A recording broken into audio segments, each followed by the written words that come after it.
Okay. And I know at our last commission meeting, we approved that the mayor report be placed back on the agenda. It's not on this particular agenda.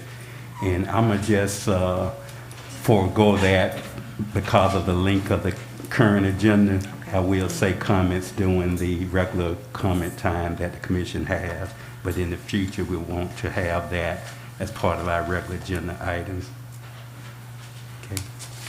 Hearing the addition to the agenda, I'll take a motion to approve the agenda with the addition. Mayor, I move that we would approve the agenda with the add-on Mr. James Fishback from Incubate Debate. I second. It has been moved by Commissioner Mervin and properly second by Commissioner Bolden that we add to our agenda a brief presentation by Mr. James Fishback and have that moved to the top of the agenda. Call for questions. Hearing none, are you ready for a vote? Roll call, Madam Clerk. Commissioner Mervin. Yes. Commissioner Gonzalez. Yes. Commissioner Bolden. Yes. Commissioner Perez. Mayor Bab. Yes. And one other addition I failed to mention, the city of Belglade presented the city this afternoon with a Centennial proclamation. So we'll have that added also on the new business to be read into the record.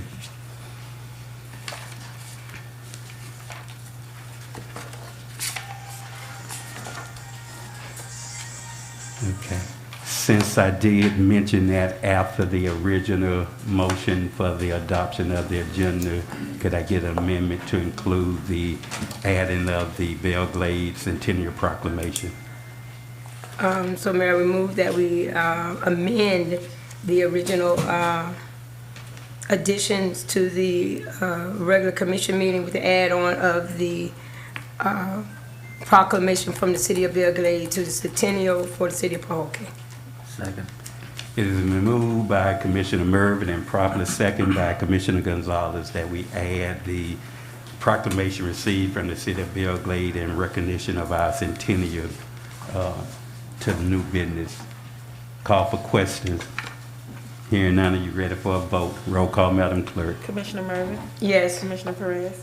Yes. Commissioner Bolden. Yes. Commissioner Gonzalez. Yes. Mayor Bab. Yes. Thank you, Madam Clerk. Thank you, Commissioners. Motion passed by unanimous vote. Now we'll move to citizen comments, public service announcements. All items on the agenda, 3 minutes, please.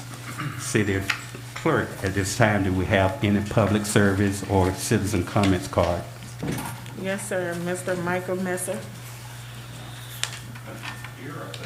Thank you.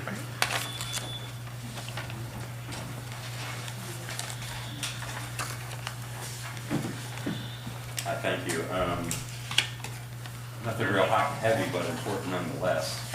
So I'm sure we're all keenly aware of the royal palm trees that line Bacon Point Road. And there's one obviously owned by the city, planted by the city, that's in front of our property. And this thing, like, you don't need an arborist to know that this thing will fall. Could be a day, could be hurricane season, whatever. Concern is that the way this is leaning, the way it's going to fall, is it's likely that it's going to fall onto the power lines that go from the street to the pole beside the house, and take that out could cause bodily harm, could cause death, could cause a dangerous situation where the power lines are now going across the street. I haven't had any luck contacting Public Works, so I'm just here to make a record of it and find out how do we proceed with it. Where's your property located? It won't be, is it near the Commissioner Park? No. Okay, because that's another one that we're going to have About removed. half a mile north of your house on the east side of Bacon Point Road. So it's that whole grid. There's 151 customers on that grid. Like, the grid starts basically right where our house is located, and everyone south. As you're aware, you probably noticed when the power goes out, that whole grid goes. Yeah. Because that's about 151 customers. For the record, would you state the address there so we can have Yes, our public sure. works It's take a look at that? 2214 Bacon Point Road.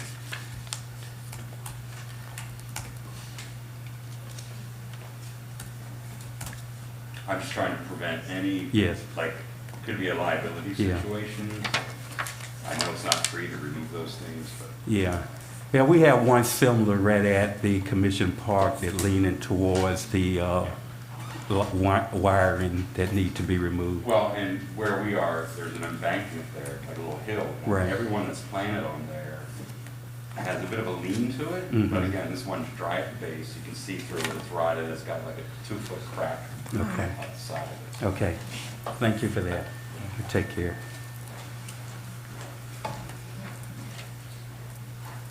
In addition to comments, cards, No, sir.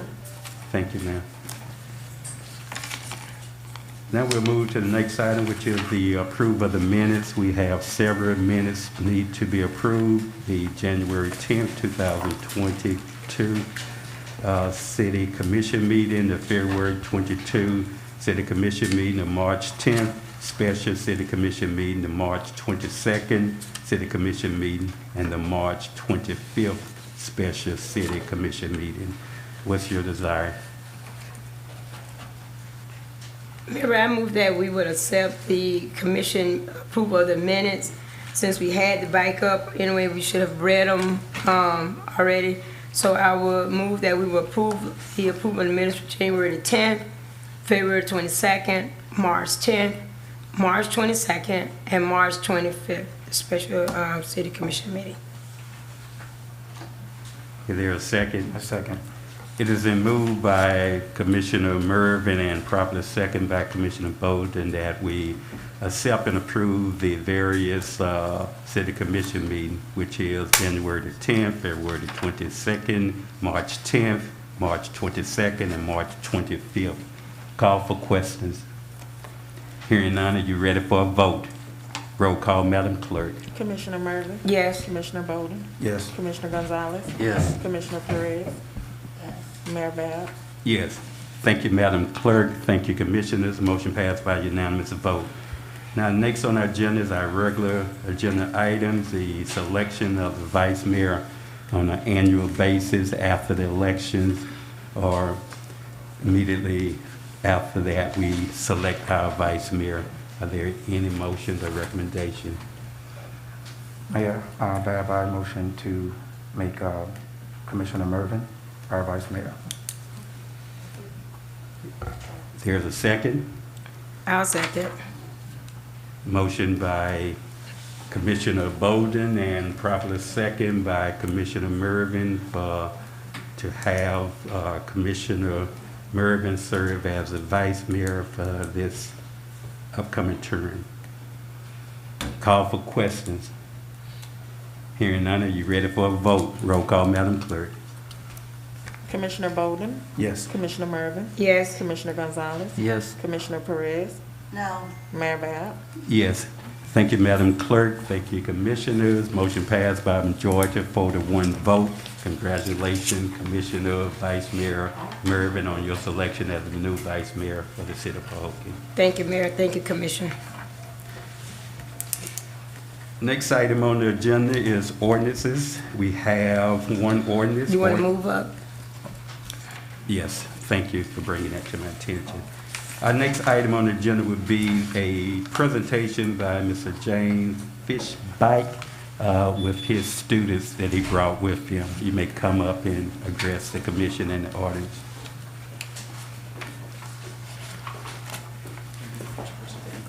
Thank you so much. You're welcome.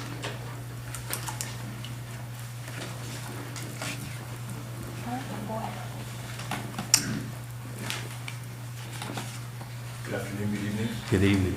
Mr. Mayor, Madam Vice Mayor, Commissioners Perez, Bolden, Gonzalez. 2 weeks ago, Incubate Debate, a statewide nonprofit initiative one I founded, had the distinct pleasure of hosting our inaugural Youth Economic Summit at Pahokee Middle Senior High School. We had 80 students from Broward, Dade, Palm Beach, Hendry, Glades, and Collier County in attendance to talk about important economic issues like gas prices, inflation, the job market, workforce development. And I want to thank the newly appointed Vice Mayor and you, Mayor Babb, for attending and for showing your support. Thank you very, very much. You're welcome. Behind me is Madison Jones and Joshua Hobson, both juniors at Pahokee Middle Senior High School. Madison got 5th place at our statewide tournament in Fort Lauderdale. Congratulations.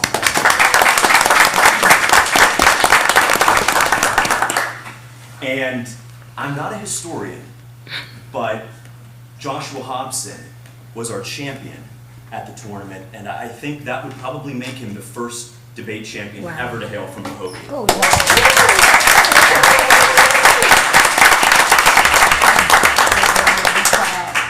I can't think of a better gift for the 100th birthday for the Centennial. yes. For two incredible students who represent what makes Pahokee great: community, service, family, and faith. So thank you. I'm going to turn it over to them, but Ms. Jones.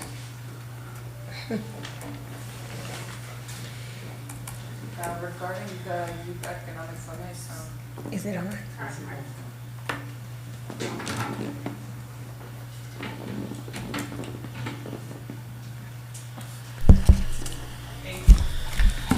regarding the Youth Economic Summit, I had a really fun time. I learned a lot that day.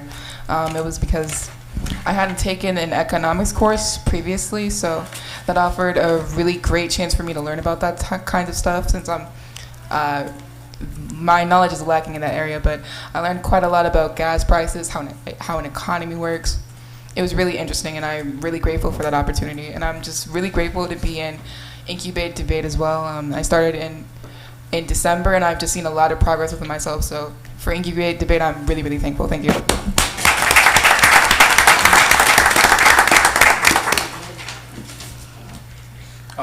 Regarding the Youth Economic Summit at Pahokee Middle Senior High, it was a fun opportunity, a one-of-a-kind experience to learn with all my peers, and also new long friendship with other students to debate on topics and discuss topics foreign and domestic.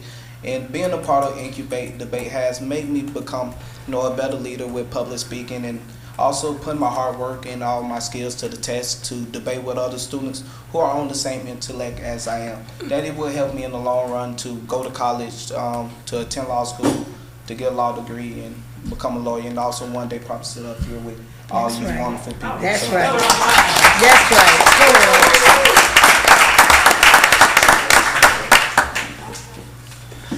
As you can tell, these are two very, very special students who have just worked so hard and have really earned it. Mr. Mayor, let me be the first to tell you that we have selected Pahokee to be the host, to be the location for our Incubate Accelerate. It's going to be a debate camp. It's completely free, 3 days, June 24th to the 26th. Over 100 students will come together here to debate the issues, to learn more about what's affecting their community and our country. Thank you so much. Thank you. Thank you. Thank you so much. And again, congratulations to both of the students and all of the students who attended that Youth Economic Summit. It was a wonderful summit. Myself, along with Vice Mayor and Mr. Eddie Lee Rose, attended, and we all took notes. I worked for a company that's do financial literacy, and one of the things we brag on is they don't teach you this in school. Now it's being taught in school. I think this is actually the first time in Florida this summit has been held, so we're very impressed with that, and thank you for all that you have done to help assist this community and these students raise their level. Yes. Thank you. Thank you. In addition to that, the students, they did prepare a Centennial cake for us, and I think we left out just a little early before getting a taste of it, but again, also thank you for that too, and recognizing our Centennial. It was great. Okay, next order of the agenda is the ordinance 2022-01, second reading. City Attorney, could you read it into the minutes? An ordinance of the City of Pahokee, Florida, establishing a city advisory board by creating a new section 2-167 American Rescue Plan Act Advisory Committee of Article 5 Boards and Commissions of of Division 4 Community Relations Board of the City Code, providing for the qualification and appointment of members, establishing terms of office, providing for rules of procedure, providing for jurisdiction, providing for standards of conduct, providing for severability, providing for inclusion in the code, and providing for an effective date. Thank you, Madam City Attorney.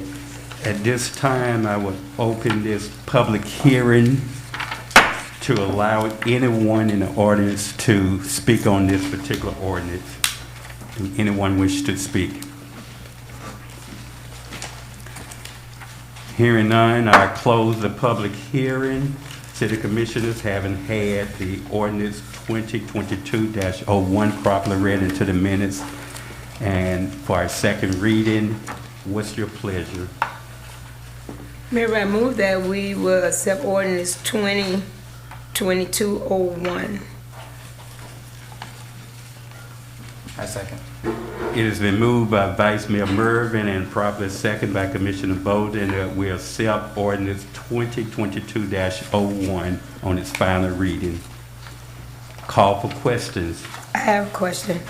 On this, when will we be nominating the members for this board? Will they have to come in and fill out a form? And then, okay. Yes, ma'am. We've had a few already fill out board applications for it. They just checked off the other because they know it was being created. So we are accepting applications for the opera committee as of today, and hopefully you guys can vote on it by The next meeting. You want the next meeting? Yeah, Okay. I think we have a special meeting called, if we're able to add it to the agenda just for the It already been approval. publicly, legal notice has already been put out for that meeting. We can't change it. We can't add on to it. No, you can't re-advertise for it? No, you have to advertise 10 days in advance. Okay, no problem. We'll do it then. The reason I'm bringing that up because by April the 30th, we should have a report to the state indicating how we're planning on spending these funds. So it's going to be really critical for those who are interested in this board to submit your application for consideration. We're selecting 11 advisory board members on this committee here.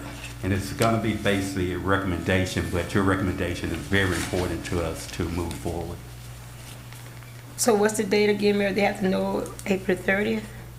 That's when the report needs to be submitted, but we will have at our next regular meeting, if that's pressing too much, we may have to call a special meeting just for the appointment of this board so we can move forward. Yeah, That won't stop us from at least putting out a report if needed. It can always be revised some, but we do need to have that submitted to the state. So I just want their input in some of that if it's possible. I think it has to be specific. I have a question. Yes.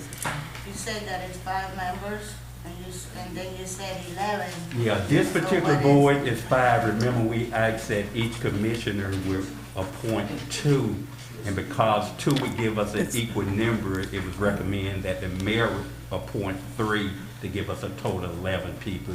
We're trying to get a cross-section from religion, businesses, individuals, just a broad section of our community. So normally our boards consist of between 5 and 7, but this particular one, we decided to move it up a little to get more Or it input. says 1 member.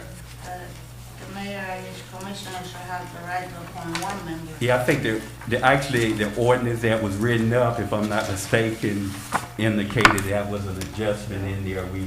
We changed that to have a total of 11 with the mayor appointing 3. So we, yes. And you already made that adjustment in the last Right, meeting? correct. with the Yes. vote? Right. Okay, we'll make sure it's updated. Okay. And also, Mayor, if I may, the report is just a general report, so it doesn't have to be specific. We can always go back and adjust. Right, yeah, I kind of mentioned that, but you're right, correct. So going back to the commission, what's your pleasure on ordinance 2022-01? In addition to question, I'm sorry, in addition to question. Hearing now, what is your pleasure?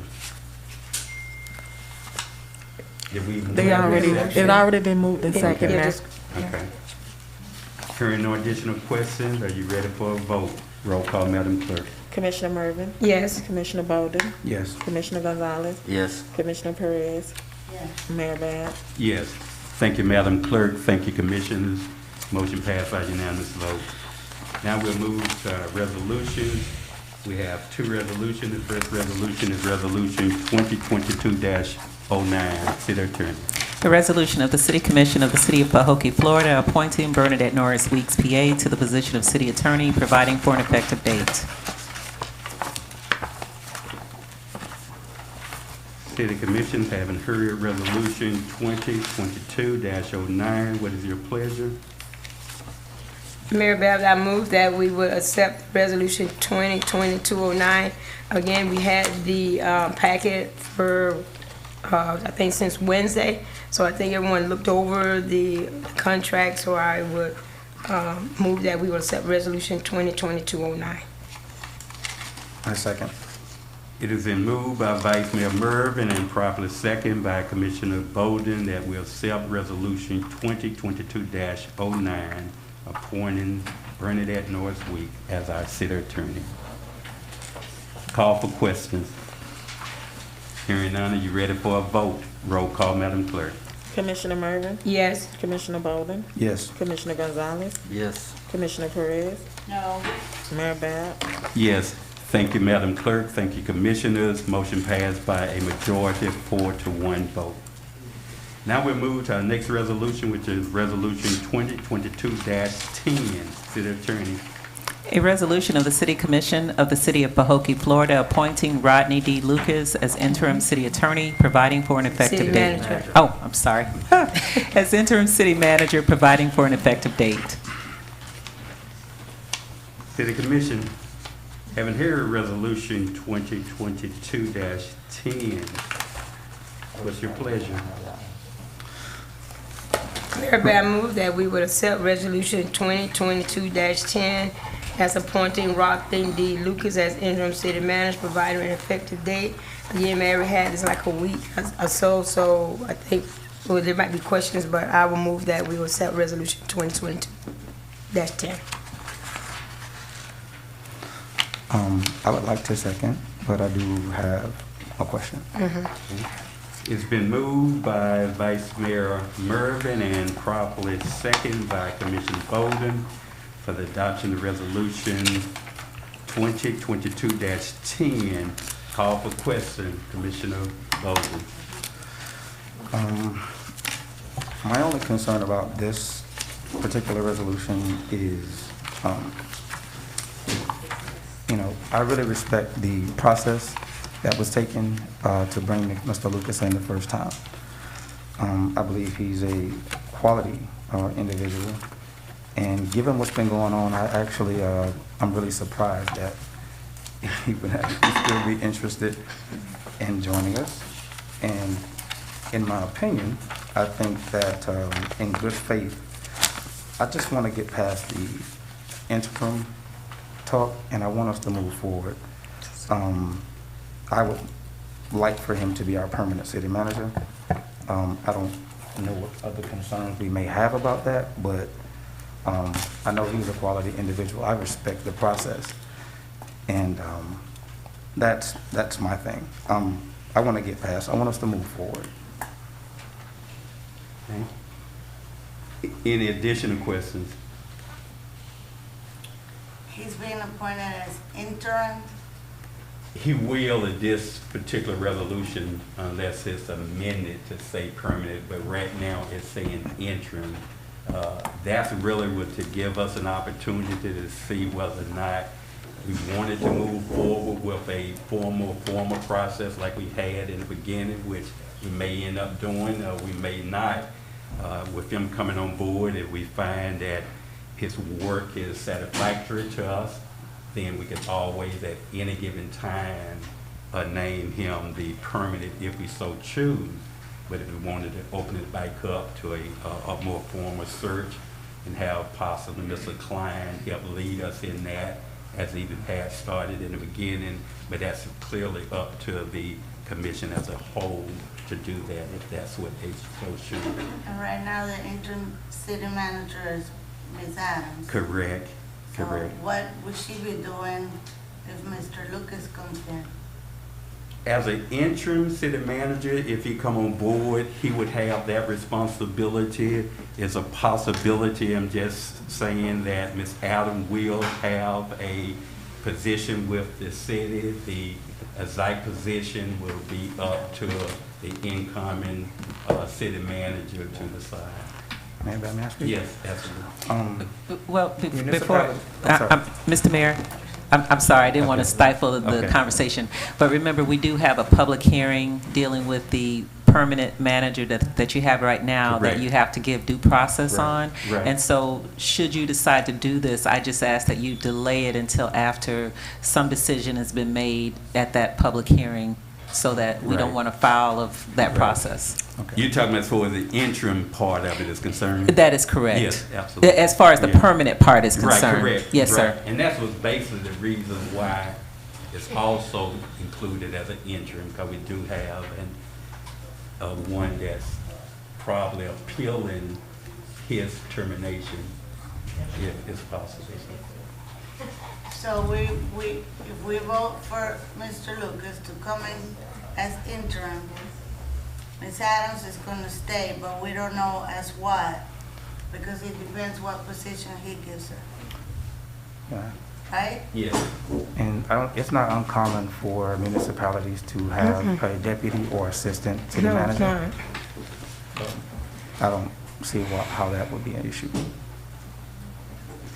And Mr. Mayor, as the mayor said, so the commission, of course, you all set the policy, and the manager, pursuant to your charter, will decide how hiring and firing would be conducted. And so that, unfortunately, you would have to allow for him or her to make that decision without you all making it here, so that, you won't be accused of doing anything inconsistent with the charter. Absolutely. Well, we know how it's gonna go anyway, just putting it out in the open, so everybody knows how it's gonna go. Any additional questions? Hearing none, are you ready for a vote? And this is for the interim appointment of Ms. Lucas as the city manager, interim. Hearing no additional comments, we'll take a vote. Roll call, Madam Clerk. Commissioner Mervin, Yes. Commissioner Bolden, Yes. Commissioner Gonzalez, Yes. Commissioner Perez, Mayor Bab. Yes. Thank you, Madam Clerk. Thank you, Commission. Motion passed by 4-1 vote. And at this time, I would just like to personally, on behalf of this commission, thank Ms. Adams for the outstanding Yes. job that she Yes, has done. yes. Thank you, Commissioner, thank you, Mayor. And I'm sure at some point she will continue to remain in a prominent role in our city. Thank you again, Ms. Adams. Thank you. Now, next we'll have the Centennial Committee. Dr. Patricia Wallace provide a report, and we will also recognize our current committee members. Thank you, Mayor and Commission. Congratulations to all our new commissions, new employees, and those who have returned. We are grateful to see you working. I want to say, Mayor, that for Ms. Adams, thank you. Yes. Centennial has been an awesome day. The end was more than we ever expected. But you came on, and in 24 hours, Yes, people she were did. paid. Thank you. As I stand before you tonight, every invoice received on behalf of the city has been paid. Every invoice. We've had donations in excess of $18,000 given by donors and citizens for the city of Pahokee.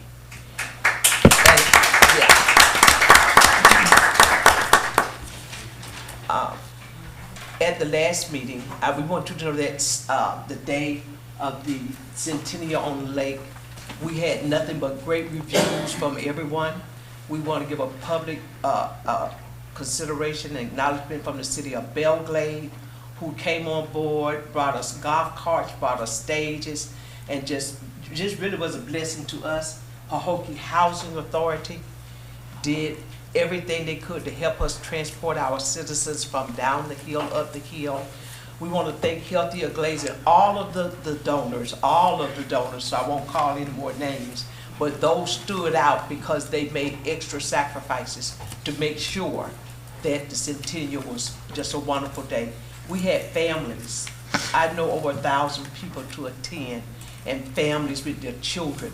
And because you supported it and made those games free for those kids, they had a wonderful time. So on behalf of the citizens of Pahokee and the Centennial team, I want to say thank you so very much for the work that you've done to help us meet this landmark for our citizens. Yes. It's a blessing.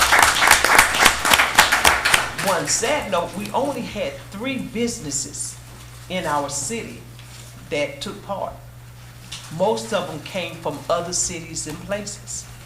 So we want to challenge our economic development person to reach out to local businesses. We are still, you should still, I'm saying we, but we know that we were after this event unless y'all do something different. We're done. But we have Circle S Pharmacy, Mike at Circle S Pharmacy. We have Shavo Ice. We have Brown and Bussy Funeral Home, who did add that are local businesses that took part in it. And of course, H.E. Hill, which always helped the city of Pahokee, were our major donors. But those other three were the only ones from our city. We want to target every business in the city of Pahokee because we, the citizens, use those businesses. Every store, every food truck, every pharmacy, every gas station, even everybody that we got contracts with, even the sugar industry, to ask them to support our Centennial. And I pray you go on through the end of the year. It has been a wonderful event, and special shout out to Palm Beach County Sheriff's Office. We work y'all overtime, but I want y'all to know we appreciate the relationships you built with the community and the way you stepped up and helped and provided needed things that we needed to make sure that everybody was safe. And also our fire rescue did the same. So tonight, we're waiting to see how this commission will go forward. Our prayer is that you will continue to embrace every culture in this city and that you will celebrate them. And we want to have unity in our community. We don't want to divide, not by race, not by your culture. I don't care who you are, where you come from, what you drive, what you wear. We should be one. And the only way we're going to move forward with unity in the community is that we tear down these walls that's been built up to separate us because of racism, bigotry, hatred, envy, and strife. It's time for us to be one. So if our minds are not good, then just keep your negativity to yourself. And let those who are willing to move forward by faith. With that being said, in ending our part this far, we brought gifts to honor those persons who were the original 14 members of the Centennial team. We have many, many other volunteers who have joined the team from every walk of life, but this was your core crew that was there. And if they're here tonight, we would like to acknowledge you and tell you thank you. Any members of the Centennial team, Ms. Eichel is here, Ms. Luz. I'm gonna call their name, Mayor, if you or the team would join me, we would love to say thank you from the city of Pahokee to the team. Some may not be here tonight because they have so many other things. I want you to keep David Ruiz in your prayers. David is ill right now, but this will go to him. But I tell you that marketing team did an awesome job. They did their thing. So if they didn't respond, it wasn't because they were not notified. It was because they just didn't respond. I'm gonna hold up one, and then we'll just call the names of others. This one, and it's in alphabetical order, was Charlisa Anderson. It says City of Pahokee Centennial Celebration. The City of Pahokee 100th year anniversary. Embracing our past, celebrating the present, building the future for the next generation.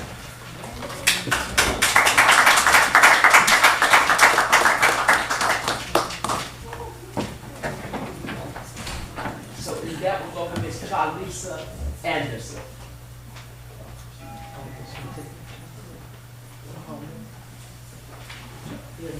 They're not here, but I won't take a lot of time. Miss Deborah Babb.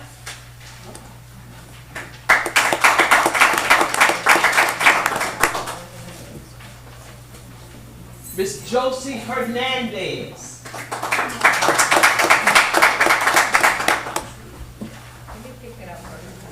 Miss Annie Eichel. When I tell you, Healthier Glades was our backbone. Annie never missed a beat. So the meeting nights were not just meeting nights. There was not one day that went by that there was not work being done on behalf of the team that made her represented. Again, Ms. Annie Eichler, on behalf of the Pahokee City Commission and the Centennial Celebration Team, I would like to present you with this token of our appreciation of the outstanding job that you've done moving this city forward. We're so grateful for your service, and thank you so much.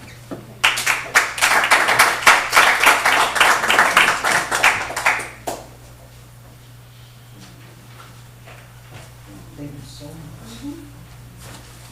This is Miss Cynthia Mann. And we will make sure that they get them. Miss Annie's going to accept it on her. You want to accept it on her behalf? That's her case. Again, this is for Ms. Cynthia Mann, on behalf of the Centennial Committee and the City of Pahokee.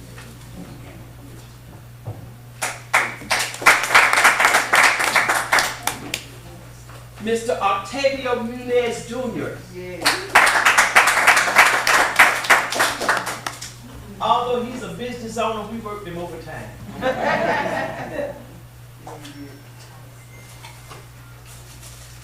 Mr. Mike Pinckney.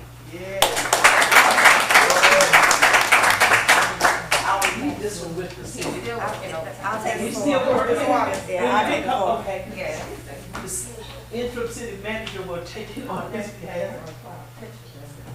They got soccer going on, so that's why Joseph made that. No, they got a soccer game. Thank you so much, Mrs. Fox. All right, I'll call the name. I already called Ruiz. Luz Torres. Louis Torres. Show soccer. They still don't do this, okay. Mark Walker. You want to take this one, Mark? You work with Mark.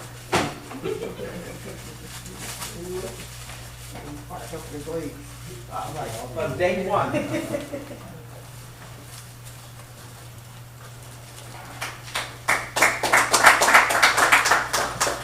Mr. Colin Walsh.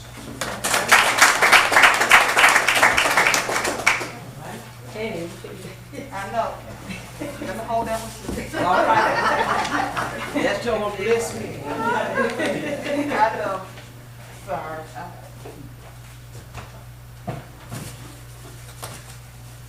Yeah, a lot of these folks are part of Healthier Glades, residents of the community, and they wear many hats like I wear many hats. So, yeah. Vanessa Williams.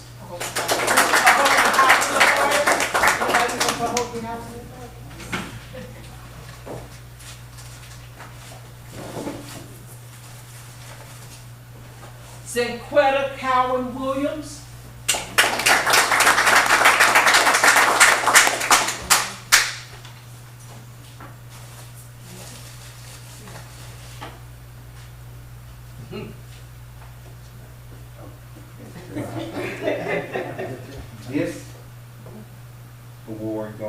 the Reverend Dr. Patricia S.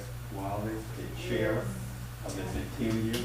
And what an outstanding job she did. Outstanding. She was a leading person, and she just did a great job. This entire Centennial Committee, we thank you, we thank you, we thank you from the bottom of our heart. This was an excellent opportunity to showcase Pahokee and to have pride in our city. And we can't thank you enough for that.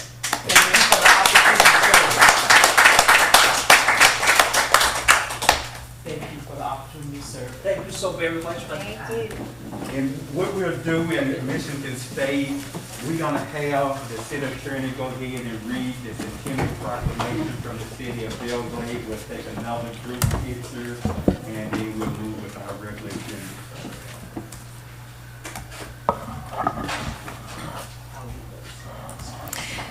Thank you, Mr. Mayor. This is a proclamation from the city of Belgrade, and it reads, whereas in the Muskogee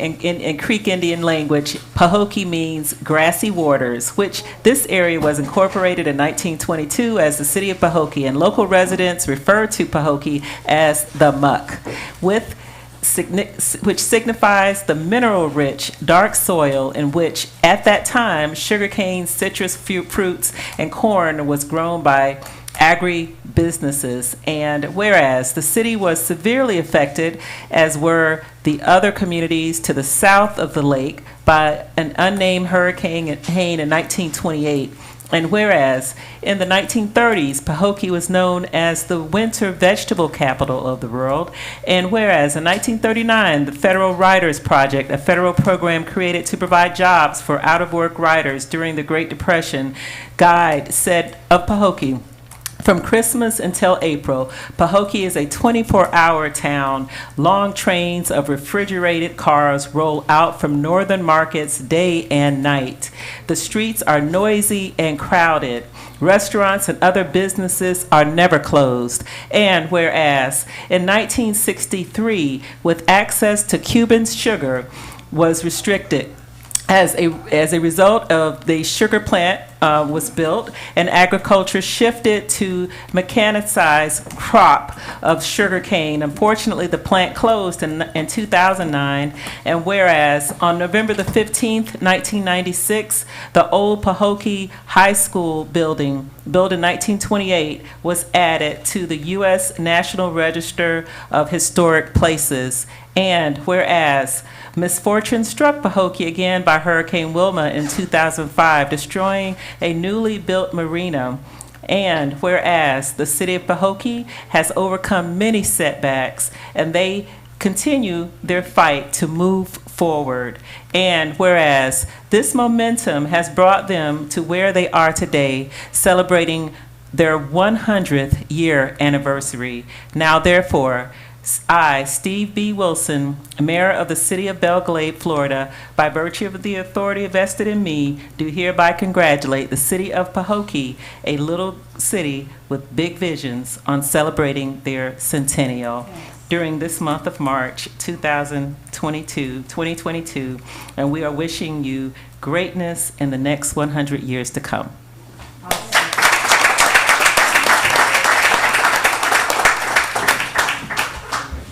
And I will accept this award on behalf of the Centennial Committee and the Pahokee City Commission.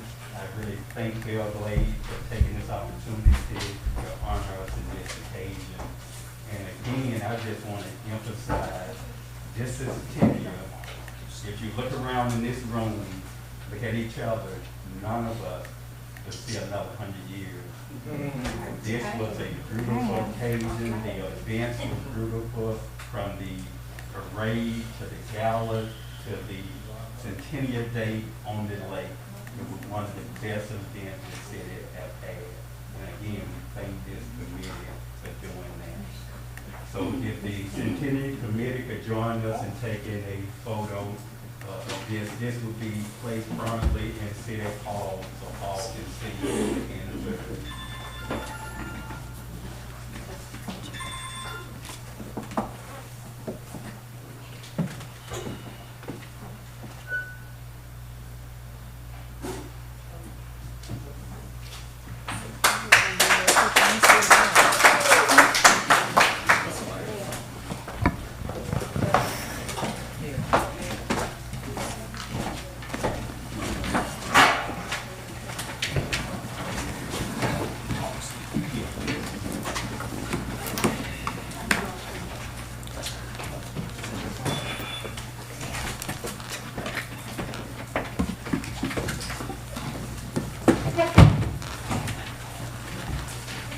And since we continue to be on this Centennial, I would like to make a motion that we allow the Centennial Committee, they have a budget of $35,000 to continue putting on activities and program in behalf of the city up until the amount that they have budgeted run out. That include the events they have scheduled.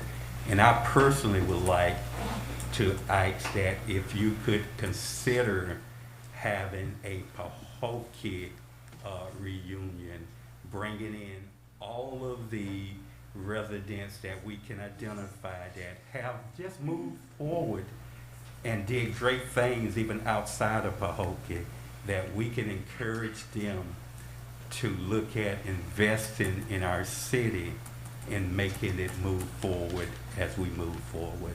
So that's just a consideration, but the motion on the floor is to allow this committee the opportunity to continue the scheduled events that they had wished to continue. Would that be for the rest of the year? Right. And if you would Okay. like, name the three, I believe, that you have outstanding that you wanted to continue. I know you wanted to do the cultures of each of the community, but just So, share that with The us. next event is Cinco de Mayo, if I'm saying it correctly, which was scheduled for the 7th of May. So if you're saying to us continue, then that will be our next event. We have all the documents ready. We have a team ready to work of volunteers that know the culture to pull us together to get it done. We were just waiting to see if the city would allow us to do it. So with that being said, that team, y'all ready? All right, we'll go to work. We also have Juneteenth. That's what I'm talking about. And Juneteenth. Then we have the Fall Festival that for the children, to celebrate the children. And the Christmas Festival is one we want to end the year with that will celebrate the employees. I've been here all my life, and I know that a lot of these guys and gals that are working did not start off with titles. They started out picking up the trash in the park. They started out as volunteers. And too many times, so those persons that work in the streets and cleaning up behind us, we never tell them thank you. So I'm asking if that last celebration in December would focus on the employees of Pahokee with that celebration, and that would be our major focus. We will continue to try to do fundraisers so that we will be able to support the events. The budget is very little now, as you know, as we move forward. There is a completed budget already printed at City Hall, and it's available for every one of the commissioners. The clerk, the interim city manager can make sure that you all get a copy of it. I went today to go over it to make sure things are accurate on that report based on what we did and what we do know. So we thank you for the opportunity to move forward. They are all volunteers. Nobody gets paid. All checks are always made to the city of Pahokee. All funds collected go directly to Pahokee to help replenish what's being spent as we go, but we don't charge no crazy fees as to discourage our local businesses from participating. We started out with a $100 vendor's fee. I think we need to keep it at that to show consistency all the way across. So that money will go back to help get tents and tables. So when we have the event, the people can be comfortable. Only thing I ask that if this city could build our own stage. We should have one. If the team could come together, build our stage. We borrowed Belgrade stage the last time, and they came and had to put it up for us. That's how wonderful the relationship between the three cities worked. They didn't have to do that, but they did. Their team came and put it up, put it together, came back and took it down and delivered the golf carts so that our day could be successful.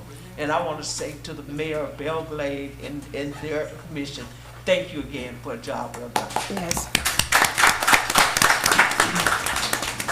So there's a motion on the floor to allow the Centennial Committee to continue with their scheduled activities as funding permits.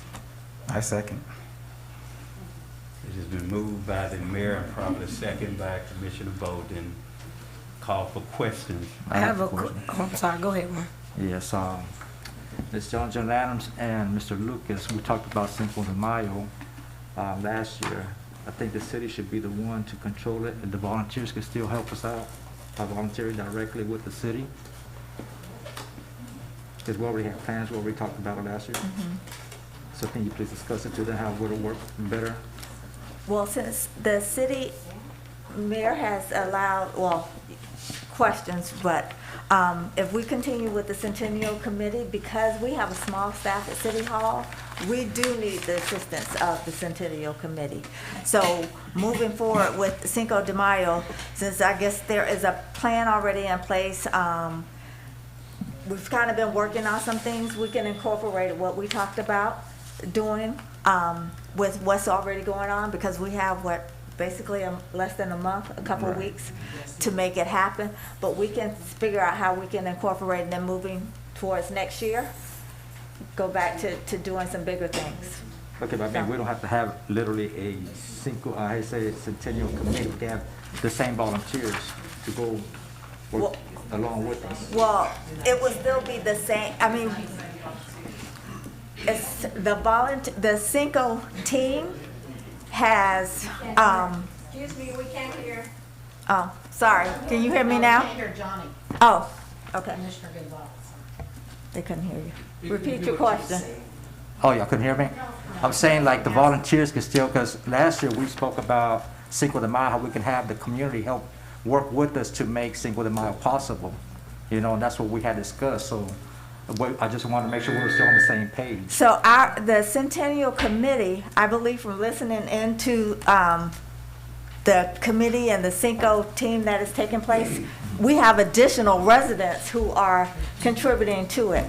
And if I may have Ms. Eiffel add in to what has been done, but we have additional residents who are interested in coming on to volunteer. So it's not just be myself if I remain with the city, as well as Ms. Boulay, because it takes a lot to pull that off. So I think with the assistance of the team, the Centennial team, as well as our residents, we can make it so much bigger and so much better. Okay. So, Ms. Eiffel? Yes, good evening. Discriminating that Hispanics, that's how we feel. The Cinco de Mayo is very important to us. And so with that, if I may, Ms. Eiffel, we want to make sure that, as Pastor Wallace stated before, this is the whole community involved, and we're not just the people who are part of the Centennial Committee have reached out to the whole community, and everyone. We had a resident that was on the other day. She just moved in, and she was giving her input. So it's open to everyone. So if you are of Hispanic descent, Creole descent, whatever descent it is, we want you to participate, even if Excuse me, make it happen. The Cinco de Mayo. Okay, so Ms. Eiffel is going to give the next date of when the committee will take place. So good evening, everyone. For those, excuse me. So good evening, everyone. For those who don't know me, my name is Anna Eiffel, Project Director for Healthier Glades. This event is a resident-led event. When the commission decided for us for the Centennial Committee, Healthier Glades reached out to the community and asked if you're interested in planning, please come and join us on these calls. And so we've had 2 calls so far, and we've had additional residents who were not part of the Centennial Committee came on board. Alex Calderon has come on board. Leah Chambers. We've had different residents that have come on board and provided us with their input on what they wanted to see for the Cinco de Mayo. What's happening right now, coming off of the Centennial, we only have less than a couple of weeks to really fully implement, but we still want to make sure that something takes place in the city of Pahokee. The original plan was to try to have, for the Centennial year, all events recognized. And so we wanted to make sure that we did not miss anyone in terms of celebrating 100 years. Remember, the Glades is a very diverse community of residents who are immigrants to this country, as well as residents who came from Alabama, Georgia, Mississippi, here to work here. I am a daughter of an immigrant, so I'm speaking from personal experience. So right now, where we are right now, it's May 7th. It's going to be from 10 a.m. to 5 p.m. at Pahokee Marina. If you have a food business or retail business, you will get a chance to serve as a vendor at the event, and you'll get a chance. And we'll provide more information on that. Josie is going to be helping us with planning the youth activities on that day. Alice Calderon is going to be assisting us with planning the adult activities, including the car show, which was a big hit at the Centennial Day at the Marina. So we do have activities that are planned. No one is being left out. After this event, this committee will be coming again to start planning for Juneteenth, and that's June 19th. And then after that, I think you're doing something for July 4th, my birthday, but July 4th. So, you know, there's things that are being planned. Well, let me preface this. When the Centennial Committee came together, the Centennial Committee was already thinking about ways that we can plan activities to celebrate this significant occasion. Now, at first, it started out with a couple of activities, but then as we started meeting on a regular basis, it expanded. So what you have seen, commissioners, is a progression of resident engagement. You went from having residents that were completely disengaged, did not want to be involved in anything pertaining to the city, to now you have residents coming to your commission meetings. You have residents who want to participate on different boards. I'll say, ride the wave, take advantage of what you have in front of you. As a result of this Centennial Committee, you got residents that want to have a vested interest in what they want to see for their city. And I would say take advantage. Listen to their ideas, listen to their concerns, and then utilize their strengths. Each resident that's here has some strength that they want to bring to the table. So I would just say, just utilize your assets, what you have. Well, my question is, well, the reason I'm asking is because, as everybody's aware of, when we had the last event, I had a hard time with the committee to work along with me with a lot of things. Okay, I have 102, DX 102.3 for 60 days to advertise for us. We cut it down to less than a week, and we're lucky, thank God, we had iHeartRadio 95.5 and 103.5 to help us out on the last 2 to 3 days. Okay. At the last minute. Okay, so I would say this, Commissioner. And that was for the bike. That was for the bike and car show too. Okay, I would say this, Commissioner Gonzalez, in all due respect. When you're dealing with folks coming together to try to plan activities, everything is not going to be perfect. There was a lot of things that we would have loved to have done that we were not able to do. And I understand your concerns. I'm not dismissing them at all. But at the same time, we have to look at what's in the best interest for the community as a whole. Now, despite we had some hiccups and we had some challenges, but the other thing too is everybody came in with an open heart to try to do, oh, I'm sorry. My apologies. Okay. Everybody came in to try to, when we all came together, everybody came in with the original intent to try to do something for this, to celebrate 100 years for the city of Pahokee. Now, how we went from there to now, it progressed, it regressed, it progressed, it regressed. But at the end of the day, the residents, along with the city, partnering together, was able to put on activities to acknowledge. Now, like I said, it's not perfect. We didn't expect it to be perfect. I understand your challenges that you have because you was concerned about the quickness of being stuck in approved, things getting done. But one of the things I said in this committee, and I've said at commission meetings on several occasions, one of the things I've learned is that government is slow. Things don't operate as quickly as we would have liked. And that was a learning experience for everybody who served on that committee. So I would say this, right now we're trying to make sure that Cinco de Mayo happens in less than 3 weeks. And with the residents who have now come on board, who are excited and ready to work, it will happen. And I'm telling you, as a result of what happened with the Centennial Day at the Marina, you have residents now that's saying when the next activity is happening. When are we going to do this? When are we going to do that? Ride the wave. That's about as simple as I can put it, and utilize the resources that you have. So, thank you. Thank you. Well, I wish I had that kind of support when I was talking about it. Mayor, may I say something to the citizens so they'll understand the process? Yeah, I won't take long.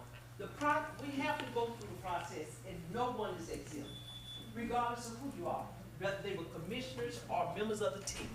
The process is, if you're gonna you submitted something for us to do, and it was $300, we had to get 2 bids.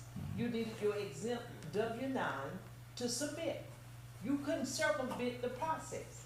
And when a person tried to circumvent the process, they didn't get anywhere. If you spent $700 or more, it took 3 bids and a W-9.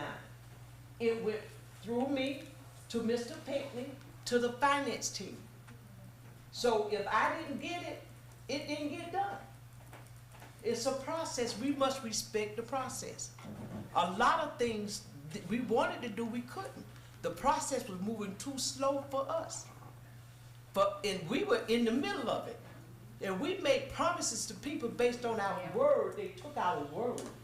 And we are grateful they stood on our word, and they did it without pay, waiting on the what? Process. So, Mr. Gonzalez, some of the things you wanted to do, you couldn't circumvent the system to do it.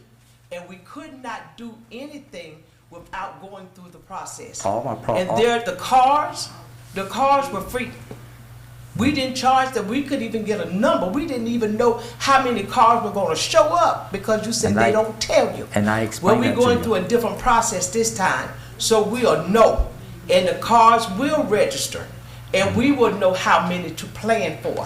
When we don't have numbers, it messes up the whole layout. You can't get numbers. But we made it work. So what we don't want to do is point any fingers and say this didn't happen and that didn't happen. Whatever was in the past for us is in the past. We don't have time to deal with things. We will correct what we did wrong if you bring it to our attention, but we want to move forward to work with our city. Everybody here is a volunteer, but we as the members of the team, we cannot circumvent the process. They have a financial responsibility and accountability system that we must go by. Nobody gets money from doing this. Not one. Your biggest reward was those plaques that were given out tonight. And 2 of the people have joined us now, Ms. Josie Hernandez and Ms. Luz Torres, and we will give them theirs. Hey, Mr. Mike, where's Mr. Mike Pinckney at? He just stepped back out, yeah. Yeah, Mr. Mike Pinckney can attest. I've been trying to get this thing approved over 30 days. Okay. And y'all gave me 2 days before the show. Let's move I think, on. Mayor, if I may, I think moving forward, the biggest thing is planning. And so whether it's this year, next year, and also if what can be introduced moving forward is education and everyone being educated to how government works, how permitting, events work, all of that. So I think it will help moving forward with everyone. And the biggest thing is planning. So moving forward is making sure all events that take place, we have a budget, everyone understands the budget, everyone understands what steps are and what's the plan. So what's the difference if we have the same citizens that want to participate in this event to work with the commission instead of with being called the Centennial Committee? What's the difference? We're gonna have additional residents. Right, they can come in. I mean, they can come in. That's our Yeah, it's problem. not just those people that the Centennial, it's like. Let's move on. Let's move on. The Let's move Centennial on. Committee was created for the Centennial time. celebration, not to celebrate every holiday in the year. Okay. Okay, what we've done, I think as a majority, we have given permission to the Centennial Committee to move forward with their celebration of our celebration of the activity they have. And we certainly want to take in consideration all commissioner concerns to be able to address at some point. Mayor, you have a motion on the floor. We need to take the vote. Okay, I thought we were I have a question or comment. Okay. Okay. You're talking about that we have 3 weeks from the next celebration, and then you got another 4 weeks for the next one. And you have the same people that are trying to plan it, and they're not being able to do a good job, and they're overworked and this and that. Why don't you have different committees for the different events? But why don't you do it? It's not the same. It's not the same. Why is Like, it not the same? as they just stated, they have additional residents who have now come aboard and they want to help. So it's not just the Centennial Committee that we started with. There's additional residents that want to come It's on. still the same committee, and those are volunteers. They're not committee members. They're not committee members. Our Centennial Committee are It's volunteers. the same, yes, it's volunteers and they're members. The other ones are just volunteers. They're volunteers. There is, when I look at it, Commissioner Perez, They seek out different quotes and they plan and they try to get their things and they do their own, whatever they want to do is Ms. considered Adams. and done. But there's a committee, but the same ones that's here now, if they want to be on that Cinco de Mayo committee, they can. It's open. It's not the same people. You can be on there. They can be on there. Anyone in this room can be on the Cinco de Mayo committee. It's a big committee. They send out the link. Any citizen in Pahokee. It's not the same people. So if this one back here that's talking, she could be on the committee. She can use that effort and be on, it's open for her too. So all of them could be on this committee. It's not the same people. Mr. Calderon. It's not the same, it's not a stand Would you like to be committee the and this is chairman? it. It's a community Would you like driven, to be the chairman? it's a community Somebody- driven, it's a community driven event. And all they do is just put the dates out when the meeting is, and they get on, and if they have an idea, their ideas are welcome. And they ask, who would like to do this? She could actually, right now, be on the committee. They have the calls, I think, I'm gonna say on Mondays or Thursdays. Mondays at 6, she can get the Zoom and be on the next call, and she on the committee. Miss Annie, if you would, It's just as simple as that. include that link on the website. It is. I can forward it. Okay, It's longest, on the yeah, so it's website. open, And yeah. that's how many of them been getting on. There's Okay. only one restriction there. Mhm. They have to identify themselves. Because what happens when they get on and don't want to identify themselves, they go out and tell lies. Yeah. And we don't have time to play games with Yes. folks. Yeah. All we're asking that you respect the process. Yeah. Anybody in this building can join that. It's on Facebook, it's online, and they hear something negative and derogatory, that's a lie, and believe it, that's on you. Yeah. That's not gonna be on us. Because these people that you saw come up here tonight, these families, Hispanic, black, white, brown, whatever color they are that are working, we are unit. And we're gonna work in unity. We will not be divided by racism and hatred and bigotry and that mess. That time is out. See what it might be a Spanish thing, but as a black citizen, I wanna be able to enjoy it. And when I do Juneteenth, I want you to come and enjoy that. It ain't about all this other foolishness. Y'all need to stop this mess. Trying to do what's right in this city and stop trying to divide us and make people mad because they of a different culture. That is what this I'm so glad that you feel that way, and I'm so glad that you're speaking out right now, because during the election and prior to the election, it was all about how divided we were and how this and that. Here, you had citizens stand up there and speak and talk about how I was born and raised here, I'm black, and so you had to be black, born and raised in Pahokee to have anything to do with this city, with this commission prior to the election. So to see that you're embracing now other cultures, I am dumbfounded. You shouldn't be because you should have been. You should be, because you're a doctor and you're a reverend. And you're supposed to speak about love. Love, not division and separation. Now, this meeting was going really good, but this kind of foolishness must stop. I am a citizen, and yes, I am a Reverend Dr. Earned degree. I didn't pay for it, I earned it. And you're not going to disrespect me or these people because they elected you. You said the citizens elected you. Respect the ones that elected you. Citizens have a right to voice their opinion and vote for who they want to vote for without people getting mad and throwing little petty fights. That's foolishness. We are too old and grown to be doing this kind of stuff. My family is black, Hispanic, Poland, everything else. So don't do it. Don't do it tonight. We're going to leave out of here on one accord, and we're going to leave out here in unity. Anybody in this audience that want to be a part of the team can go to the Facebook page, get the link, and join at any time.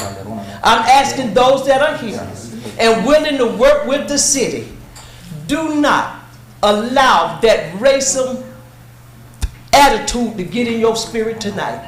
Don't let them divide what we already have, because we're going to move by faith. Whatever happened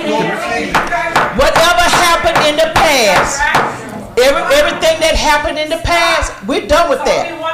Ma'am, you're out of order. You're talking in the back. So we're asking that citizens, please don't feed into that drama. Because that's all that is. We teach our children, be a good loser. If they're in competition, we say, you may cry, but lose and be able to shake the other man's hand. Because you lost don't mean you start fighting racial wars in here. This time out for this foolishness in the city of Pahokee. 100 years, and we still backtracking, pointing fingers like little children. Getting mad because we lost the election.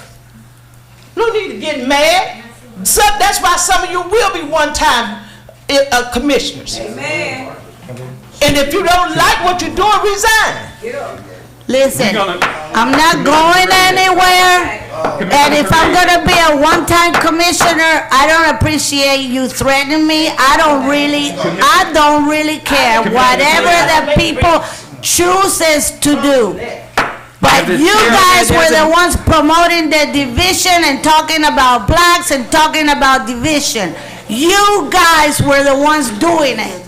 Okay, the chair will move on. We have a motion and a second on the floor to allow the Centennial Committee to continue with the activity they have scheduled on behalf of the city of Pahokee. Since no additional question, roll call, Madam Clerk. Mayor Bab? Mayor Bab? Yes. Commissioner Bolden? Yes. Commissioner Gonzalez? Commissioner Gonzalez. Yes. Commissioner Mervin? Yes. Commissioner Perez? No. Motion passed by 4-1 majority. That's ignorant. That's ignorant.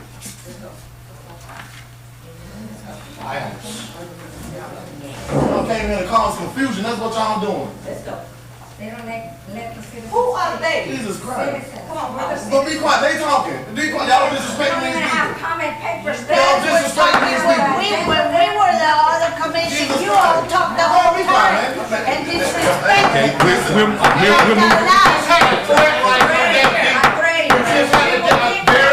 Very serious threat right here. She did. You just did. I'll kick your ass is what she just said walking out the door. I want her arrested. Stop coming. There's 3 witnesses right here. You got, Chad, get them out. We'll figure out what's going on back there. We can figure out what's going on. Thank you, PBS. They done voted. We're going to move now to our next agenda topic, which is the report of the city manager. Ms. Adams. Thank you, Mayor. Thank you, Commission. I have given you a copy of the interim city manager's report. I wanted to say thank you for allowing me the opportunity to serve as interim. I have enjoyed it. Let me start off by again saying May the 5th is National Prayer Day, and so we are preparing for National Prayer Day at the Marina. So those flyers will be out soon, as well as May the 5th being Cinco de Mayo Day. I have on your report the Barfield Highway. Rosso site development has been paid for November, and December, and I have the amounts down there. November was $96,278.32.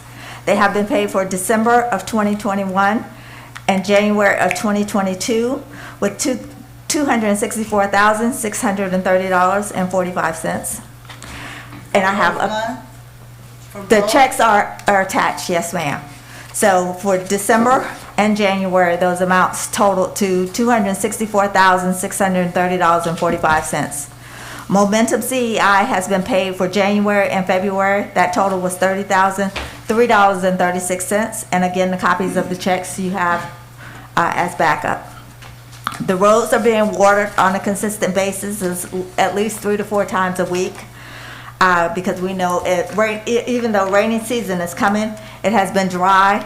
And also because there were some other issues going on that was not the city's fault. There was conditions such as the AT&T conflicts that caused work to stop.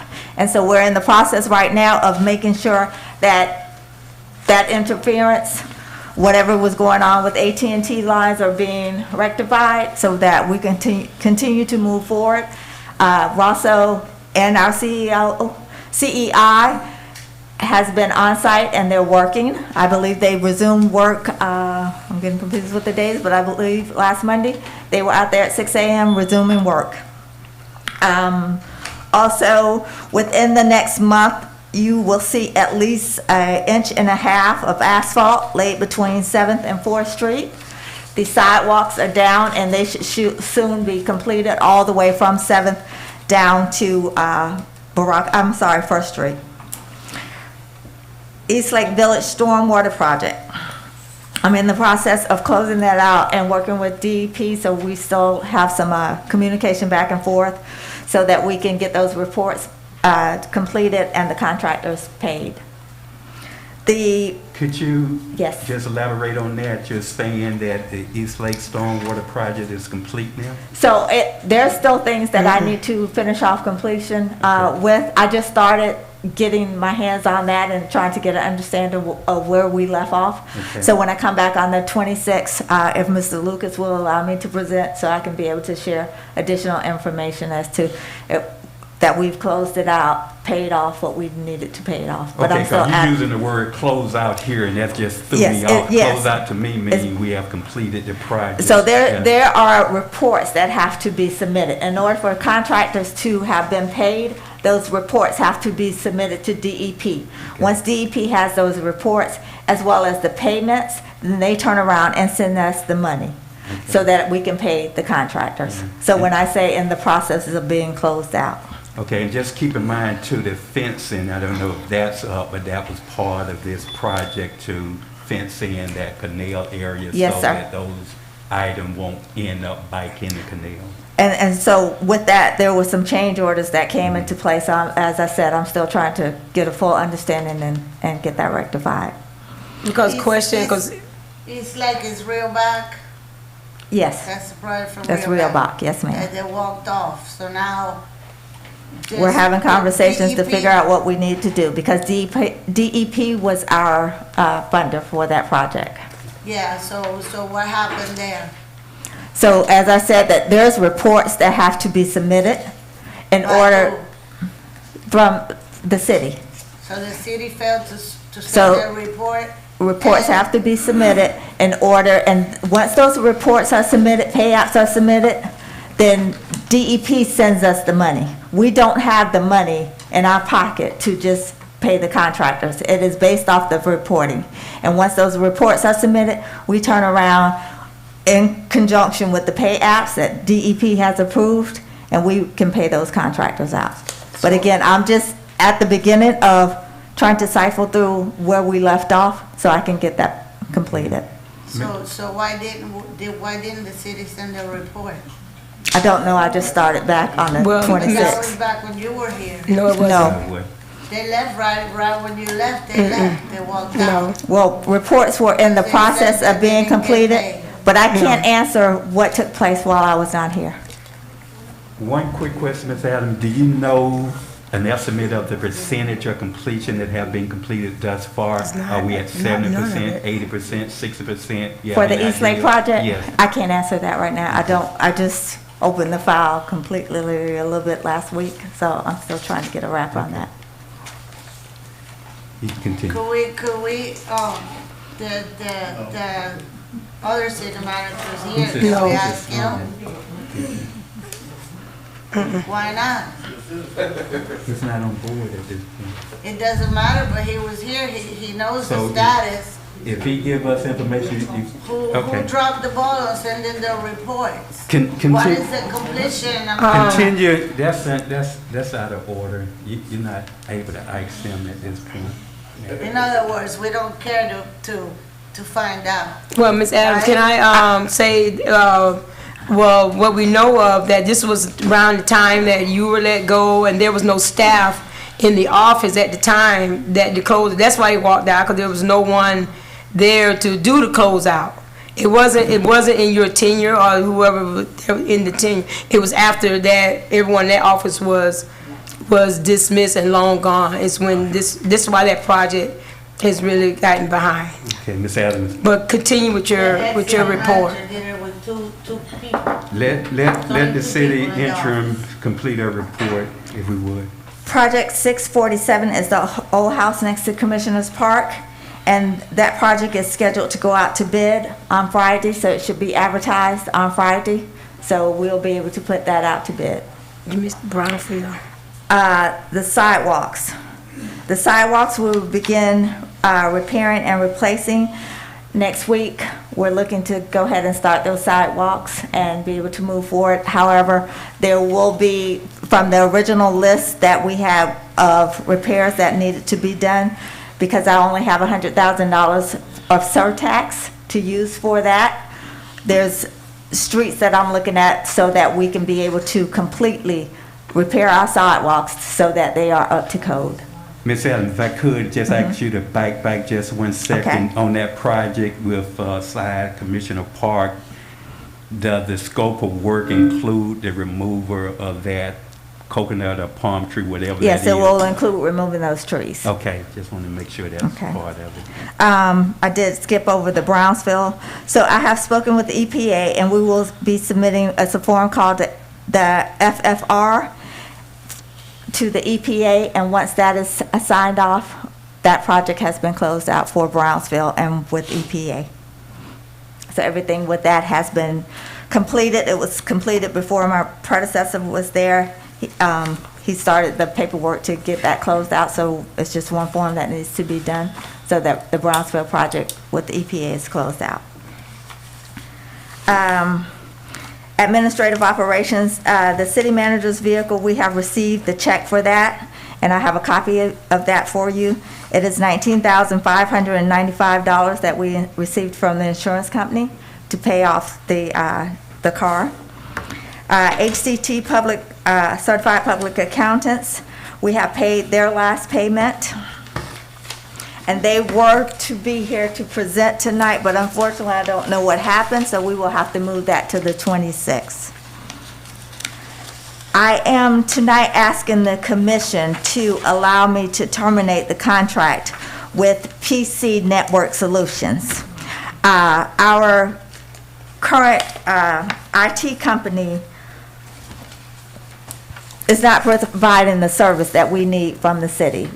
There are daily challenges that we face.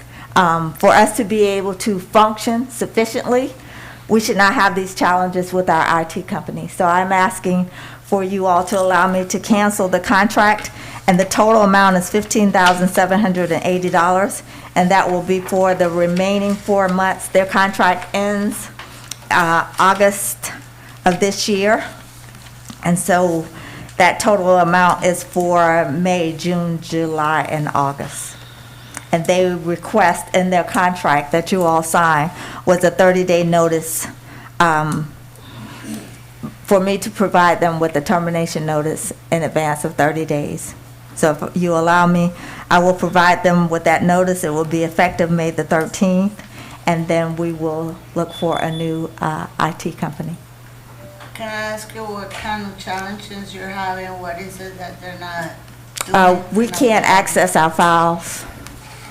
You cannot access We your cannot files. access our files. So we have drives, anywhere from building planning and zoning to economic development drive, can't access it. And our files are sitting inside of there. Current ones? What do you mean current ones? Yeah, the files right now. You So for cannot access instance, any of them? my economic development director, she could not get into her drive for a day to be able to access. Finance on, I believe it was on Monday, could not access the drive. So in order for her to go in and pull off paperwork, if we have a bid that's in there that we're working on, we need access to that drive. We can get to a computer screen and things are scrambled. That can't happen. We can't function if we're not able to serve our community, if our IT system is not functioning properly. How many times has this happened? Since I've been back, we've had issues. How many times has it happened? Pretty Did it much, happen prior to you being here? I can't answer that, but I know. I mean, as you've Well, been here how let many me times? let me back up for a second.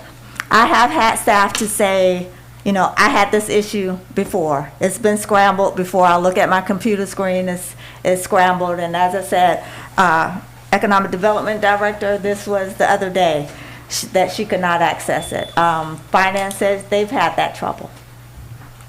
There's a request by the interim city manager to give proper notice to the IT company that we would no longer require their service. I will move that motion forward. If there's a second, then we can have some additional discussion if needed. I'll second it, Mayor. It's been moved by the mayor and properly seconded by Vice Mayor Mervin that we give our interim city manager permission to terminate, put notice that we would no longer need the service of our current IT company. Call for questions now. Yeah, we only have 4 months. Why are we spending $15,000? Almost 18, 15, 7, 8. That's a new contract. We only have 4 more months. Mr. Why Mayor, don't just wait till their contract is up? Yeah, just wait Mr. for it to Mayor. end. My question is, and I'm not being funny in any means, when we move from one company to the other, no one asked any question like that. It was just on the recommendation of the city attorney that this company be terminated and we move forward with a new company. If you're gonna pay $15,000, even if they're gonna remain on board, it was still, you're not getting anything from them. So why keep a company that is not doing satisfactory work? They're gonna still get their entitlement regardless of when you terminate them, because of the contract, the way it was written by the former city attorney. It favored this IT company. Everyone he brought on board, all of their contracts favored those individuals. It was not in balance and fairness to the city in the beginning. I don't think it's fair to speak about someone when they're no longer here to defend themselves or answer your... Those are facts. I'm speaking truth. That's my opinion and my thoughts. I have a right to that. Commissioner, I didn't see anything on the contract that favor everybody he brought in. Mayor, if we may, if I can allow the city clerk to speak, because she can speak firsthand too. So basically, in their contract, whether we terminate them now or we wait 4 months and terminate them, by the end of their contract, when we give them notice, they still get 3 months of pay. Regardless of whenever you let them go, they get 3 months pay. When their contract Even when it's up, expires, you still we owe still them 3 have to, months if pay? we terminate our contract, we gotta pay them 3 months. That's the If contract you that you terminate signed. it, but if it terminates It doesn't terminate unless it doesn't terminate itself. That contract is written where it's renewed unless we give a 30-day notice terminating their contract. And even if we increases wait till the 10%, last 15%. minute, they still get their pay. Yeah, so, Mr. Mayor, I was trying to chime in here just to I'm tell sorry. you all what it says. It basically, if you terminate earlier than 12 months, their contract ends August the 23rd of 2022. That's when it would expire if you did nothing. But it does require 3 months of billing. 3 months of billing would apply to early termination of the remainder of the contractual agreement, whichever is greater, is what it says. And so, in this case, you will need to pay out, $11,000. like really, I guess, 4 or 5 months of the contract in order to terminate it, since that is greater, that's the greater amount, whatever would lead up to August the 23rd. So the 30-day notice is only relevant for stopping the contract from automatically renewing with a 10% increase 30 days prior to August 23rd. If you did not do it 30 days prior, it would automatically increase with a 10% increase. So what this does, based on what the interim manager is recommending, she is recommending that it terminates, but you're going to pay that 3 months. But if it's over the 3 months, you're going to pay up to the termination period. So it's not just the 3 months. So you should. I just want to put it on the record so that I'm not letting you all know something that I So know actually, exists in the then We're contract. either paying $11,000 or Right. $15,000. We either pay $11,000 for those 3 months or the $15,000. Okay. So either way, we are paying for services that are not worthy of it. Okay. May I speak? Yes. I think also, we're looking at the dollar amount here, but we also have to consider the dollar amount in terms of productivity. I don't think we can afford another 4 months of lack of productivity, pretty much. We need to be able to operate efficiently. Lack of productivity. 'cause In additional questions? I have Absolutely. questions. You're saying that Economics Development Director and Finance Department couldn't get into their computers and some files? How many times have they has the IT guy been called? We call IT, I have called IT at least 3 times a day. Whether it's for myself or whether it's for a staff inside that cannot access. Parks and Recs has even had issues. And they're located on a different campus than we are. And there's not a charge every time you call them? There is a charge every that time he's we call, charging, yes. almost like $1,000. Correct. When your time you call. City clerk? Is that what you were telling me the other day? Yes, their bill is at bill is least $3,000 and some dollars a $945 month. a Plus, anytime we have to call them out, we get charged every time they come. Exactly. Okay, yeah, okay. Okay. That's right. In additional questions, hearing none, you ready for a vote? Roll call, Madam Clerk. Mayor Bab, Yes. Commissioner Mervin, Yes. Commissioner Gonzalez, Yes. Commissioner Bolden, Yes. Commissioner Perez.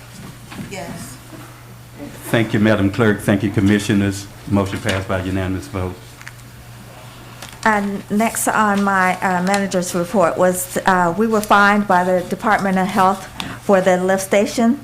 And so we have paid that fine. That fine was paid on the 28th of March, the $500. The lift station has been secured with a fence as well as signage that should be posted this week. And once that has been posted, then the Department of Health will come out and do an inspection. And next I will also be coming back to the commission asking for approval for a new roof for Parks and Recs. Parks and Recs, we had some bad weather a few weeks ago. The roof was already in bad condition, the administrative building as well as the cafeteria.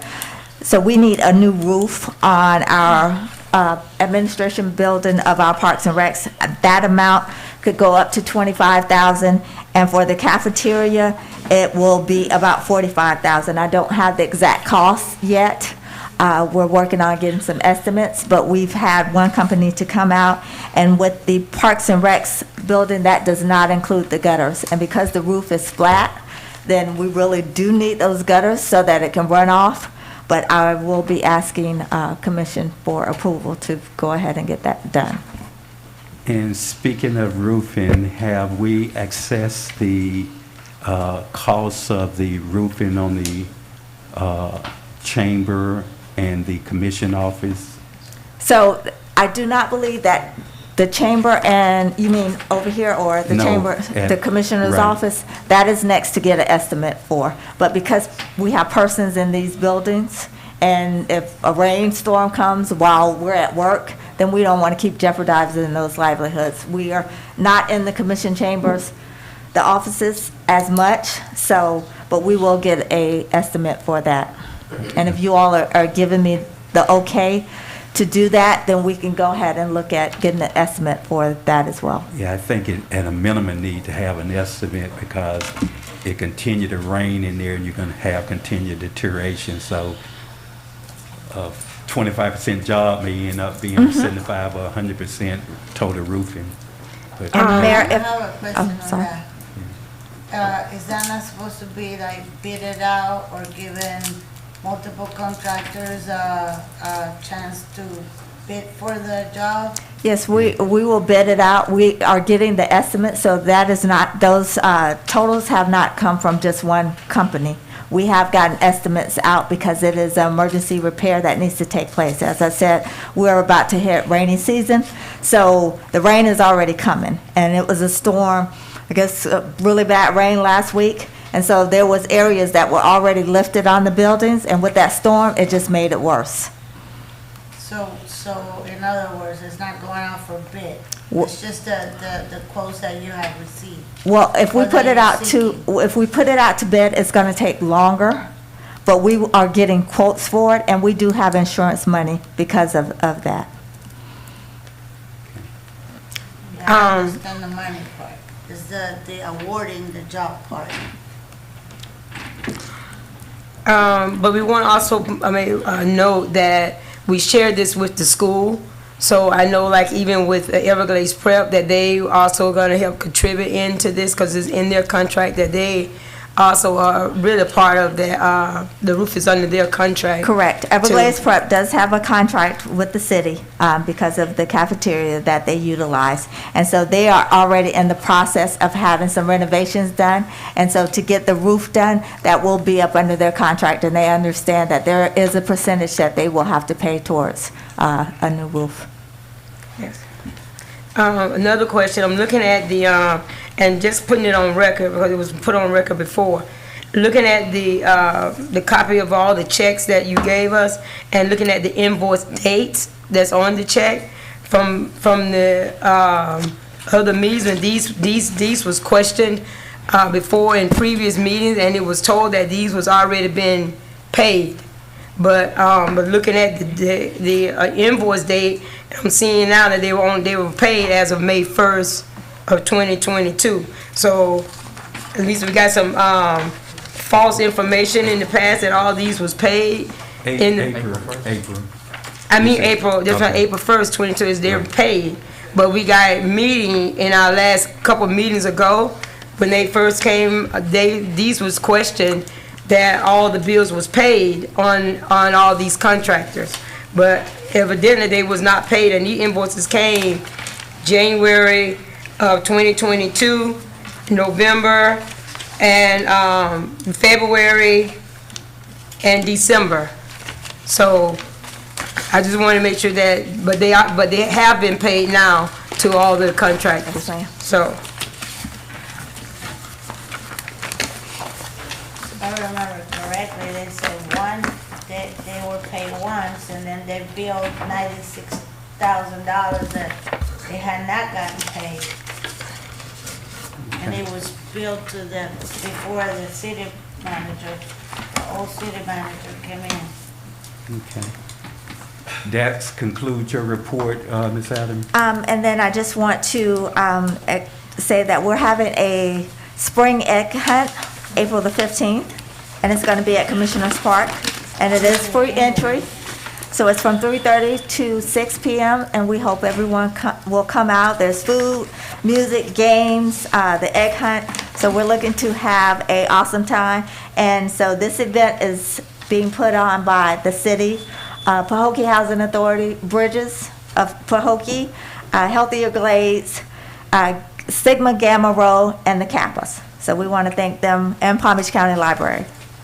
We also have summer camp, and so summer camp will run, I believe, I need Pickney in here. But summer camp will, I believe, start the first or second week after school gets out. There are scholarships that are available. Scholarships are available until Friday, so if you want more information, you can get that information from the flyer. I believe there's some in the back, as well as our spring hunt, Easter egg hunt, so you can get that information from the flyer as well as Mr. Pickney. We're having a job fair May the 12th. It's going to be at our campground and marina, and it is from noon to 4 p.m. So we have a lot of companies that have registered and will be coming out to join us for the job fair. So we're excited about that because the jobs are also in public, private, technology, education, law enforcement, finance, construction. So our economic development director has been working really hard with Palm Beach County School District as well as with Career Source, so that we can have this job fair in our city. And we will also be on site at the job fair, so any jobs that we have available in the city as well. And we have a quality of life and needs assessment survey. They're available to be picked up at City Hall, as well as the commission's chambers here in the back of the room and online. And we ask all the residents to complete this survey, so it gives us a better understanding of what our needs are in the city. So the collection period for the needs survey ends May the 10th. And you must be a resident to complete the survey. The ZAP board, we will discuss tonight, and so the applications are available, not just for the ZAP board, but for the offer board, as you all said, our Community Economic Development Board, Parks and Recs Board as well. And Financial Literacy Month is April the 29th. We are hosting a workshop for money management and debt reduction tips. And that is all for my report. Thank you. Thank you, Madam City Manager. Now we move to the City Attorney report. Thank you, Mr. Mayor, Vice Mayor, Commissioners. Thank you all so much for your confidence in my firm and hiring me back. We're excited to be back and working in the city of Pahokee. And thank you. And I enjoyed, I will say, and felt the love from community members at the City of Pahokee Centennial celebration on the 26th. It was so very nice, and I enjoyed myself so much. It was a beautiful day. It was sent by God, and this is really a beautiful community, and I'm so happy to be here again. And I'm going to keep it on a high note and leave it right there with that issue. But let me say, the transition process is working very smoothly. I have been in contact with Dalen Brandenburg, and he has given me and made me abreast of some of the issues that are outstanding. Many are being handled by the insurance company, but I did want to just bring to you all so you know we're resetting. Some of the things that are remaining have to do with, he gave me something on a work comp claim, and without getting into details, I'll just let you know generally what kind of things we have. We have a case that is existing, City of Pahokee versus Chandler Williamson. This was a breach of contract claim that is still pending. We have a case that Mark Miller versus City of Pahokee. This was a personal injury case still pending. We have a pre-litigation matter. It says, and this will be covered by the League of Cities. And we also have a notice of hearing issue for the 21st of April, and this is an issue that your interim city manager spoke about just a few minutes ago. It deals with the Florida Department of Health and the marina. And so those are the pending, litigation or possible litigation soon-to-be type issues that you have. And I'm not aware of anything else, but we will continue to track kind of figure out what things are. We were doing really, really well before we left the city with getting money back to the city in many cases for foreclosure issues. So we want to get back on track with that again and find out what needs to be filed, what has come in, what kind of things we may be able to salvage to get dollars back to the city. And just, again, thank you all. Thanks for having us, and we're looking so forward to working with your staff, working with the commissioners in a very collaborative way. If you could distinguish between the cases that the insurance company may be handling versus the one that you're being authorized to proceed or look into. Yes, Mayor. So the one that was being handled by Mr. Brandenburg, pursued, that is not insurance company handled, is the one dealing with City of Pahokee versus Chandler Williamson. And that is the one that I know of. It appears as though the other cases are being, and I've reached out and asked this question. I haven't gotten a response yet, but it appears as though the other things are being handled by the insurance company. So.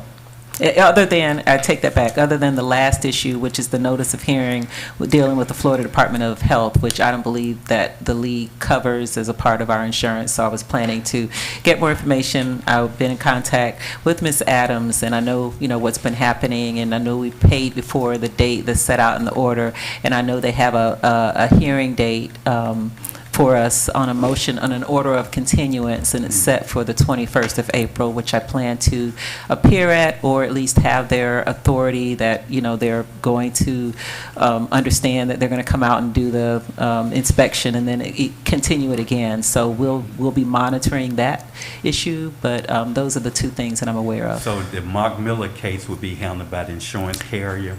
It appears that based on the information that I have so far, that this is something that the city's insurance council is handling. Yes. Okay. And just so I can be clear on the Chandler Williams case, is that a case where he's suing the city, or the city is actually suing him? No, this is a case where the city is suing him, and this was apparently initiated by the city in October of last year. So this was initiated by the city against Mr. Williamson. And not a lot has been done in the case. However, just recently, I think it was earlier this month, the court did set a case management order, send out an order, which means that basically puts things in place for how the trial will continue, and I believe that there's a trial date set tentatively for November of this year. So right now, I don't see that any depositions have been taken. I don't see that any. I do see that some requests for production and things like that have been exchanged, but there's been no substantive discovery done in the case, and it doesn't appear that anybody's been really forcefully trying to litigate the case. Okay. Probably because the attorney passed. Yes, I understand, but even with that, I mean, between that time and the time of his demise, there had not been a lot done in the case. Excuse me, Yes, what was sir. that in regard to? It is a breach of contract case. I did print it out, and I can give it to you at the end of the meeting. But it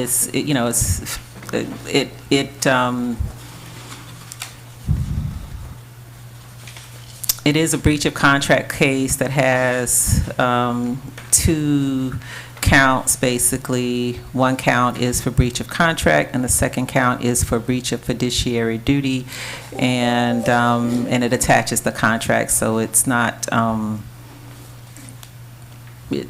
long complaint to review. I can just give it to you. Well, I don't know how you guys feel. I would like to move on from this Chandler thing. So, as for me, I'd actually make the motion to dismiss it. I want to move on. Really? Absolutely. Are you kidding me? Absolutely. Really? Absolutely. You're looking With out all for the evidence, for the citizens, or are you looking out for who? Let's allow, For the if he's citizens. done with his comment, then we need a second, then we can ask some questions behind that, so we all have an opportunity to speak our piece on it. We have a motion on the floor. There's a second. I'm ready to move on from that. I'll second it, Mayor. They have been moved by Commissioner Bolden and properly second by the Vice Mayor that we dismiss our case against Chandler Williamson to move on. Call for questions. You have an opportunity to speak if you have any questions. Yeah, I have a question. Oh, wow. You know, we have put this city through so much. Okay. For the past 5 years, we had over $15 million come to the city, which no account of it.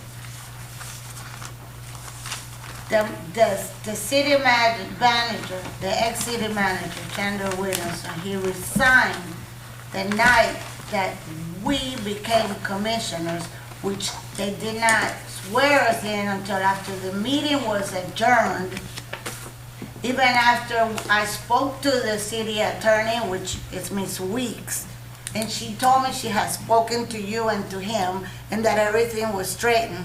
I went to City Hall, me and Commissioner Gonzalez, to take our oath so that that night we could sit here and we could vote on the things that went on, which this time we wanted it done the same way, but according to the city clerk, she said it's never done that way, and not on her watch it wasn't going to happen, and it didn't happen, and you guys were sworn in at the beginning of the meeting, okay?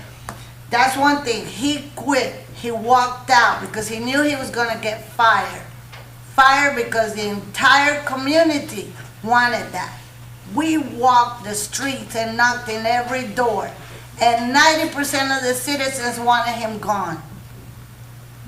He did all this stuff. We're trying to follow it the only way that we know how, which is in the courts. And now y'all just want to dismiss it and put it away and nothing happened. This is why you go through this in the city. You allow people to come in here, do whatever they want, leave and leave the city in the same condition or even worse than what it was. Why don't you start holding some people accountable and send a message? Mr. Mayor, Yeah, Vinny. Mr. Mayor, if I can say this, and this is not in response to the commissioner's comments, but I do want to let you know that there are some things in this complaint that I know are, you know, not accurate, and I would honestly have a hard time defending it. Like, for instance, it says Keith Babb and Chandler Williamson directed city employees to produce the check for severance payment. I know that didn't happen because I was here at the time. It says that Keith Babb signed, and it says that, you know, it has various things, even implicating the mayor for things that Ms. Adams came back and basically said in a public meeting that, you know, this did not happen this way. This is, and explained what did happen. So there are things in here that if this continues, I mean, I'm not going to be the best person to defend this because it's not something that I think is ethically, you know, within something that I can do. You all would really need to send this out somewhere because it's just not, it has things in here that are completely inaccurate, and I could not stand by it. That was one of the question I was going to ask. How strong a case you think that we have against Mr. Williamson? And we also have to consider, you know, countersuits.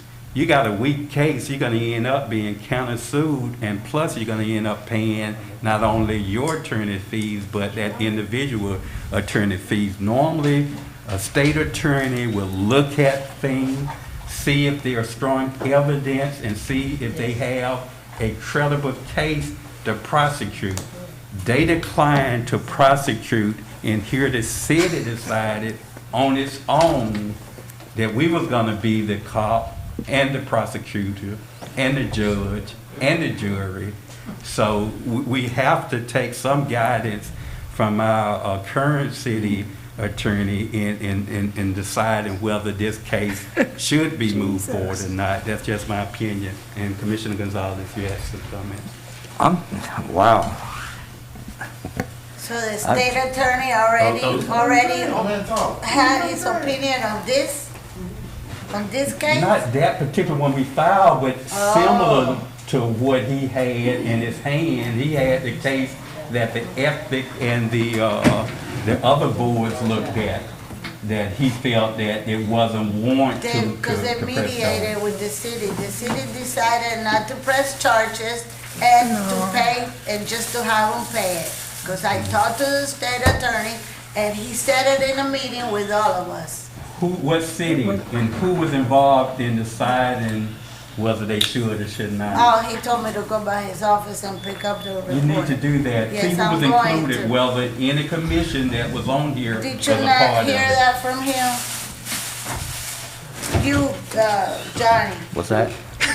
when you met, Johnny went, what did he say? 3 went. When I met who? Y'all went together? Between the two? He was the FBI, the FBI and the state attorney. Okay, we'll let you make your comments, Johnny. We'll move on and put it before. All I have to say is, what are you afraid of that the judge may find?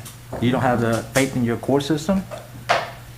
What is it? Why are you so, you specifically, you're brand new, you just got here. You don't know too much about the case I've been as we paying do. very He close just attention. wants to move I know. on. His He- thing I mean, is all I about agree, we have to moving move on from Chandler Williamson. But the case is already in the court system. Let the court system do what they have to do. Follow the laws. Follow the laws. Excuse me. I don't have a problem Our with the law. attorney Follow the laws. is, in essence, told us that it's going to be very difficult for her to defend things that are absolutely not true. But she just told you that after you made that suggestion. Biased. She just said that after you made that suggestion. Okay. Well, no, But again, that's not we accurate. wanted everybody input and everybody's opinion. We have a motion. I believe in our court system. I say let them go ahead and deal with it. Okay. We have a motion and a second on the floor. Motion made by Commissioner Bolden and second by Vice Mayor Mervin that we dismiss this case based on lack of merit. Sounds like y'all trying to hide something. That's what it sounds like to me. No additional question. Roll call, Madam Clerk. Commissioner Bolden, Yes. Commissioner Mervin, Yes, Vice Mayor Mervin, I'm sorry. yes. Commissioner Gonzalez, Nope.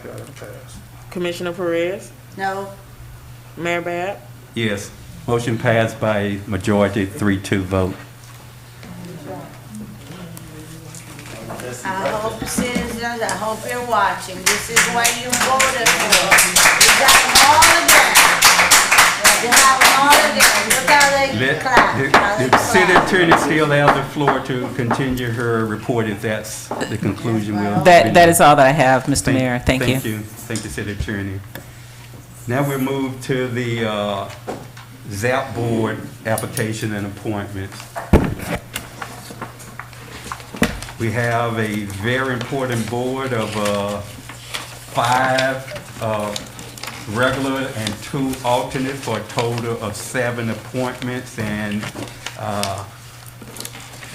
for lack of time, if there is a commissioner who has a motion to move on these appointments, we would entertain that. I'll put a motion that we wait till the next meeting and give more time for the residents to apply.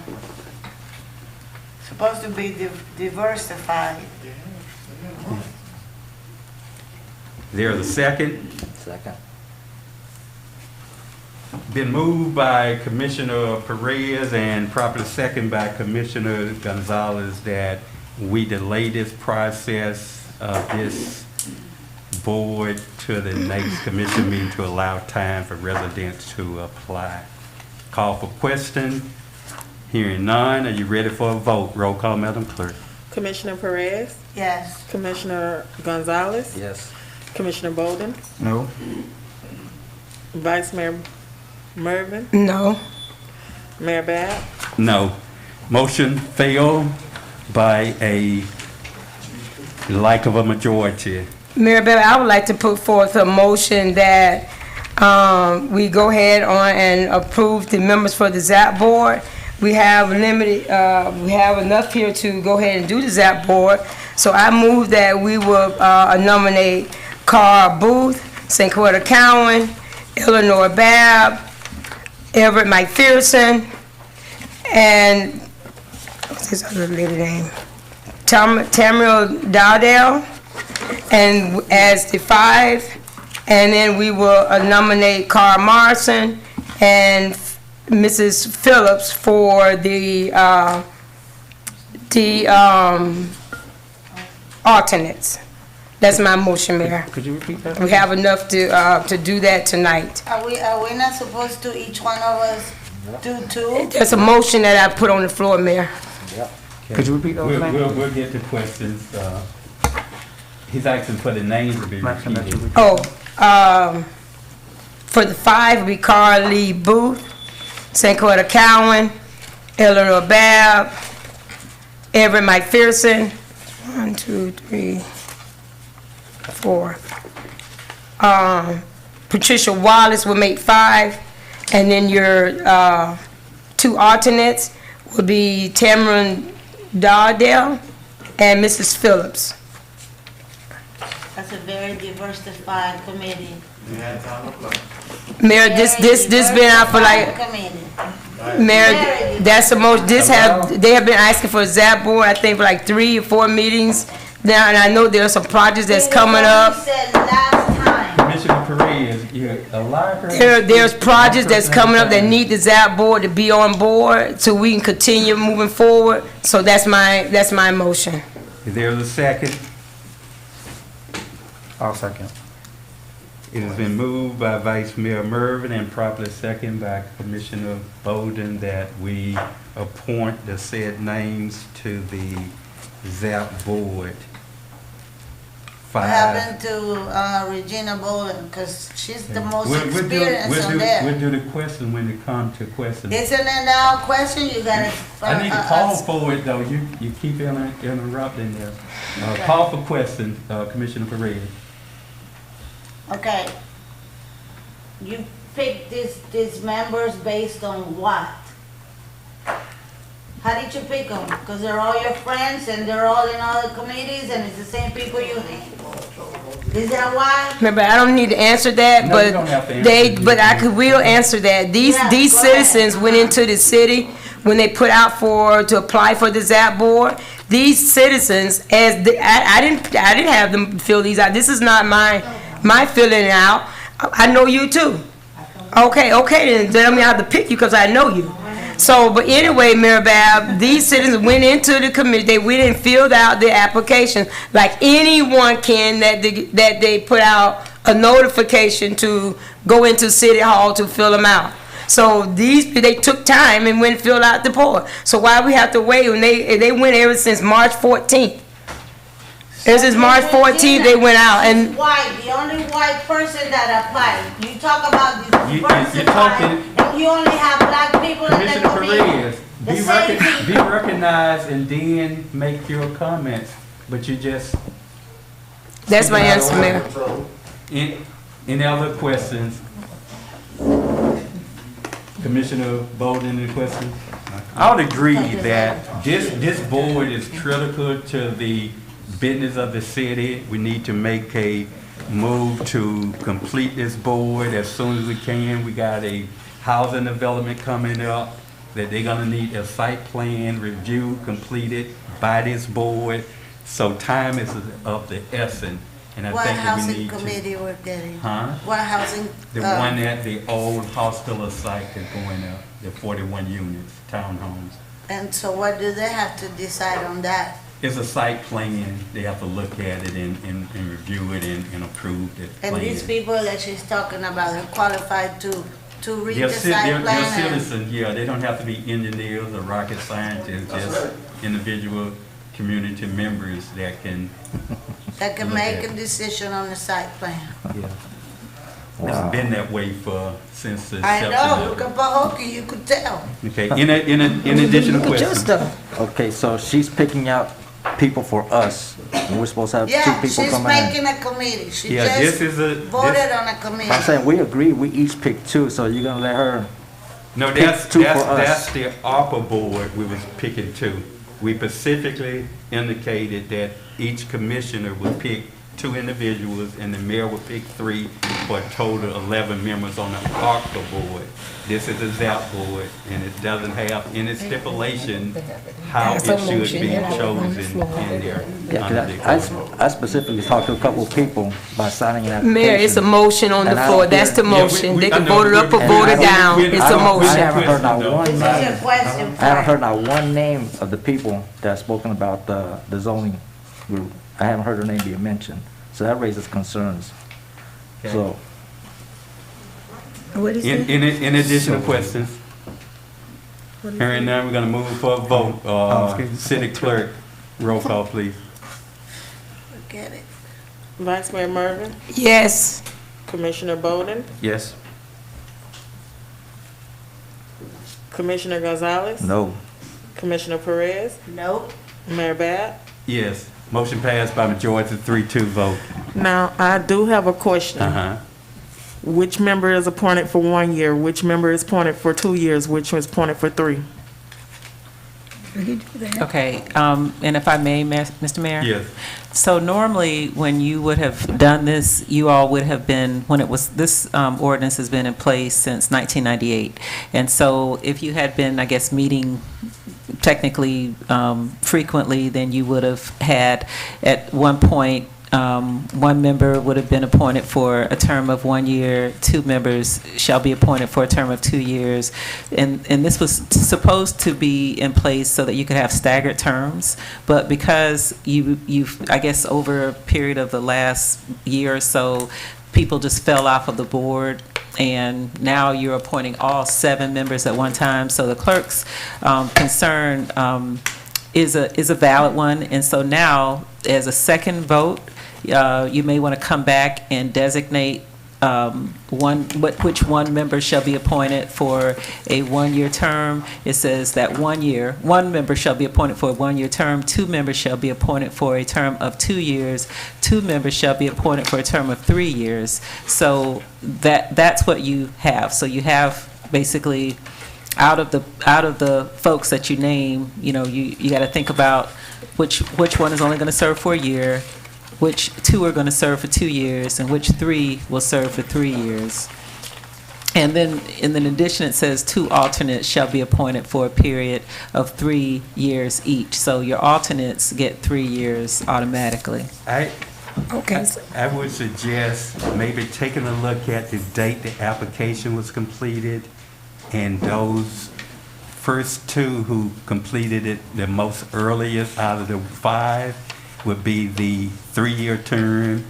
The next 2 who completed it the next earliest would be the 2-year term, and that third one would be the 1 year. That's just a suggestion. I don't have nothing written in science there, but it's just a way of moving this forward, trying to be fair and equal to everyone. Well, Mayor, the clerk put a date for each applicant that were, when it was submitted. Right. So you actually can do that, you could do that now. Right, that's what we're trying to do now. So if you have 1 year, 1 year, the first person was Everett. We're going to the third, that's the highest term. Okay. So one did it first, the 2 highest would be the 3 Okay, year. so the 3-year would be Everett McPherson, Eleanor Babb, and Carl Booth. Only 2 for 3 years. Well, Carl Booth and Everett McPherson. Okay. Now we'll go to the 2-year. Then your 2-year dates would be Eleanor Babb, St. Clair County. Okay. And that final 1 year would be, I believe, Wallace? Wallace. Okay.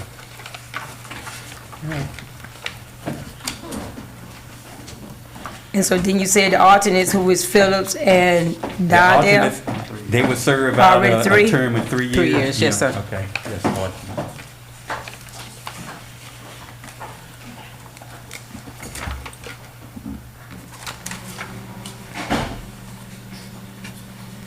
Could we put that in a form of a motion that the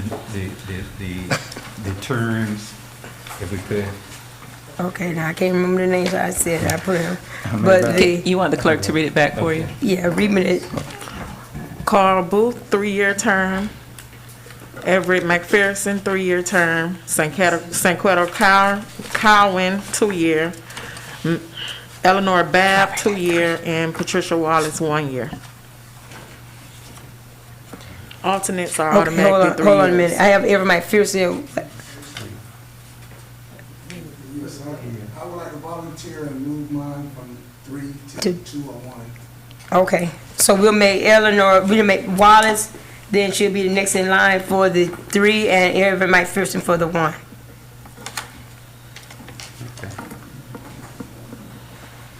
Okay, now read them back to me, Madam Clerk. Mr. Booth, 3-year term. Pastor Wallace, 3-year term. Sanqueto Cowan, 2 years. Babb, 2 years, and McPherson, 1 year. So I need to read all of them like that again in the motion. You can adopt what is stated by the clerk. So move was stated by the clerk. Second. A second. Have been moved by Vice Mayor Merv and proper second by Commissioner Bolden that the terms of the selected board members is as followed. Call for question. Are you ready for a vote? Roll call, Madam Clerk. Vice Mayor Mervin. Yes. Commissioner Bolden. Yes. Commissioner Gonzalez. No. Commissioner Perez. No. Mayor Babb. Yes. Motion passed by unanimous, not unanimous, majority, 3-2 vote. Okay. Now we'll move to new business, fiscal year 2019-2020 annual audit report. Mayor, I ask that we move that to the next commission meeting for whatever reason our auditors are not present. Okay. And we have already talked about PC network solution. Yes, sir. Okay. So our next order of business is commissioners' comments. And I'll try to start. Read some of my report then.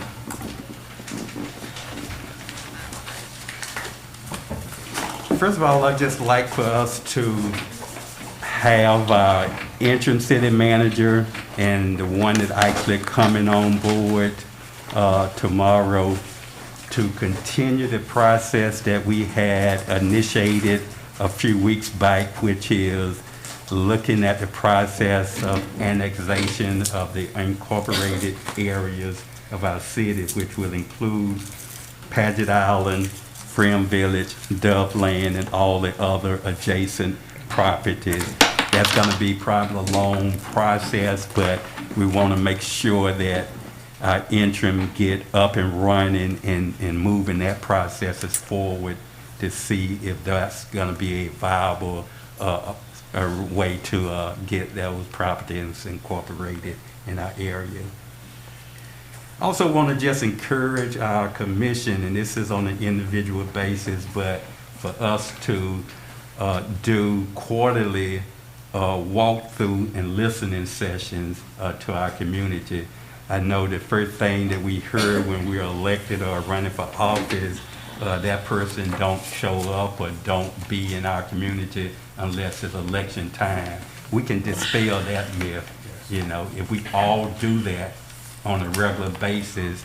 And I would encourage, it's not a requirement, but I would encourage our interim city manager to choose one of us each quarter to walk the community with. That has been a complaint that the community feels that they are not accessible to their city manager, and that may help resolve some of those complaints. Also would strongly like for us to do, and hopefully we will be doing them, quarterly town hall meeting. This community during the election came together. We should continue to hear from our residents. And one way to hear from them is to have town hall meetings so it's not as restricted as our regular commission meeting. And they can bring up topics that they would like to have addressed. Of course, there'll be a regular update of city activities and progress, but outside of that, the public would have an opportunity on a quarterly basis to share their thoughts and ideas with us.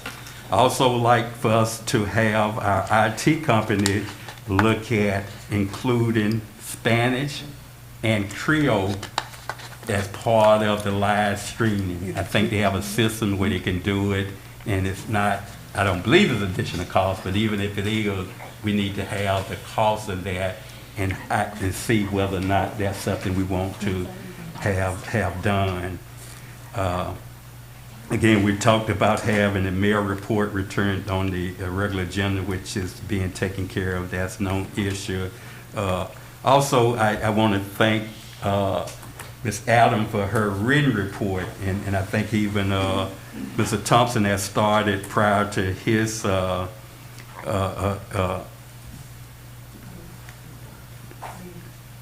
anyway, we want to require written report from the city manager. And it's just great to have that as a reference, because we don't always get the copies of the meetings quickly as we would like. Also, since we have appointed an interim city manager, I would move that we include the interim as a second signature on checks, to have the ability to sign off on checks. I know we already have two, but you can always have alternates, but I don't want the city manager as an alternate. He would either, I would say our clerk would be the alternate, and the mayor and the city manager will continue to sign off on checks. But in the event that one of us is not available, our city clerk would then have the capability of signing, so our payments is not delayed. Mr. Mayor, if this passes, if you would allow me to have a resolution, because I know the banks require you to have something, and so I can, if this passes tonight, then I can quickly draft something up and send it to the city clerk, so that she can, or the appropriate person, the interim manager, can get that to the bank. Okay. Also, I know this is a lot, but I'm gonna just put it out there. Was that a motion at first for that? Yes. So I'll second that motion. Okay. Do we have a second on the signature signing? I second it. Check. You seconded, Yeah. I motioned it. Call for questions? Yeah, no rubber stamping. Huh? No rubber stamping. We agreed to that already. Yeah, and you got, and that's a good backup, you got checks that are being signed, and you can see it's being signed, and you have copies of it, so we'll continue We with already that. voted on that, correct? Yeah, yes, we did. In addition, question, hearing none, ready for a call, roll call, Madam Clerk? Vice Mayor Mervin? The mayor made the motion. I second. You made a motion? Yes. Okay. Mayor Bab? Yes. Vice Mayor Mervin? Yes. Commissioner Bolden? Yes. Commissioner Gonzalez? Yes. Commissioner Perez? Yes. Thank you, Madam Clerk. Motion passed by unanimous vote. Quarterly meetings, quarterly cleanups, I'm sorry. 2022. And this is gonna be on the city manager that, and it's, if it's a required vote, we'll take a vote, but I'd like to see us do quarterly cleanups so we can continue to engage and include our residents in helping keep our community and our city clean as we can. And even though we may have a quarterly cleanup, it doesn't mean you always have to clean up common areas. What I mean, you can clean up around your own property if necessary, but we just want to encourage that and have it on a quarterly basis. That's only 4 times a year, but certainly going to make a big difference in making our city a lot cleaner than what it is now. And I'm gonna conclude that. I had a few more notes, but I want to just leave it with that. Those, as far as my report is concerned. Mayor, if I may, one thing I want to add on, when you spoke about having the meetings in Creole and Spanish, we did speak with our audiovisual company, and so Darian did reach out to one of his counterparts, And so what we're being told is it is a very convoluted and expensive process to do. And so we're not trying to not move forward with it, but I just want to let commission know that pricing would be about $5,900 just to get an encoder for one channel, a live caption, which includes maybe anywhere from $5,900 to $49,000. And so what we're being told is it is called a AIP 494, which will allow us to connect audio over IP with the captioner and then send the caption data back to the encoder. If we are looking to add Haitian Creole along with the Spanish, we will need a second encoder to be able to add a third language of the captioning. The ACE 2000 would allow the municipality to auto caption any live event and even provide Spanish captioning on premise as needed. If they would want to add the Haitian Creole, we would need to use an Amazon or Google translation to get that translated. Unlike the premise for Spanish translation, the Google Amazon translation would have an additional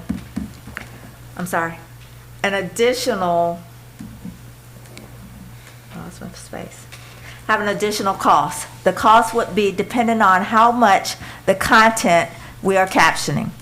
As a quick guide, it is approximately $20 for 24 hours of captioning. Not a massive cost, but something to be aware of if we're looking to add the third language.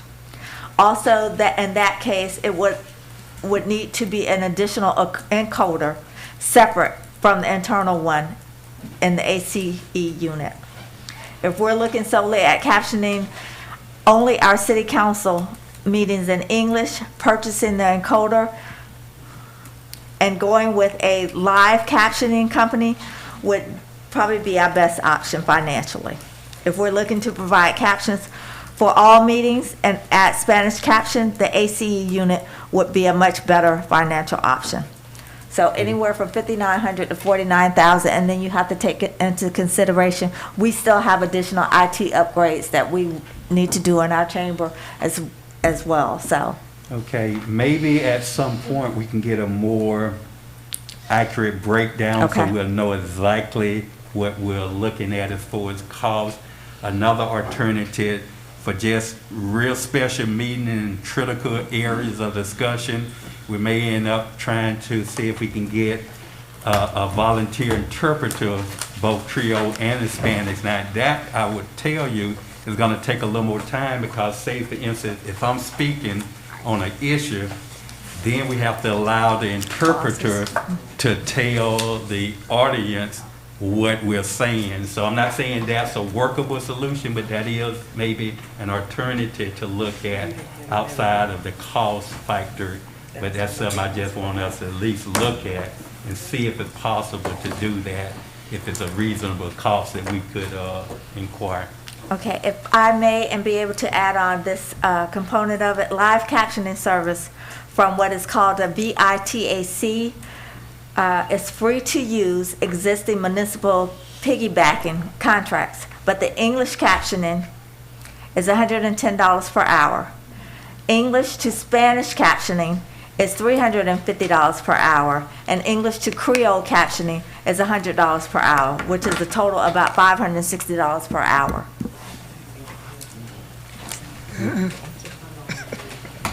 And again, it certainly will probably limit it to just regular commission meetings, but we want to try to do what we can to bridge the communication gap with the Haitians and the Hispanic population, if we can. Okay, and so maybe at next commission meeting, if allowed, we will have our audio and his cohort to speak more in layman's terms so that we're better to understand and then be able to provide a breakdown of what the cost is. Okay.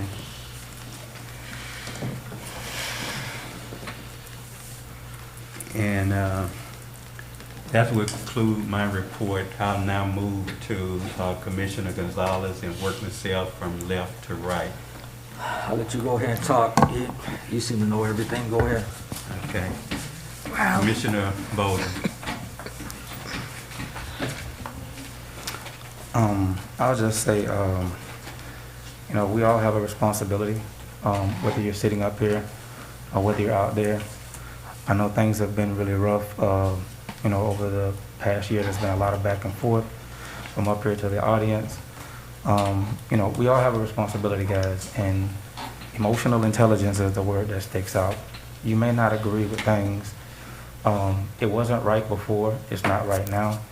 And if we want to move forward, guys, we're going to have to do a better job of managing our own emotions and not escalating a situation, through our responses. We're all adults here. Like I said, I understand. Things don't go our way at times, and sometimes emotions do get high, but we have to do a better job of maintaining that. We have to restore some form of order and respect to this meeting, and yelling out it wasn't acceptable before, it's not acceptable now. I don't know what we can put in place to deal with that.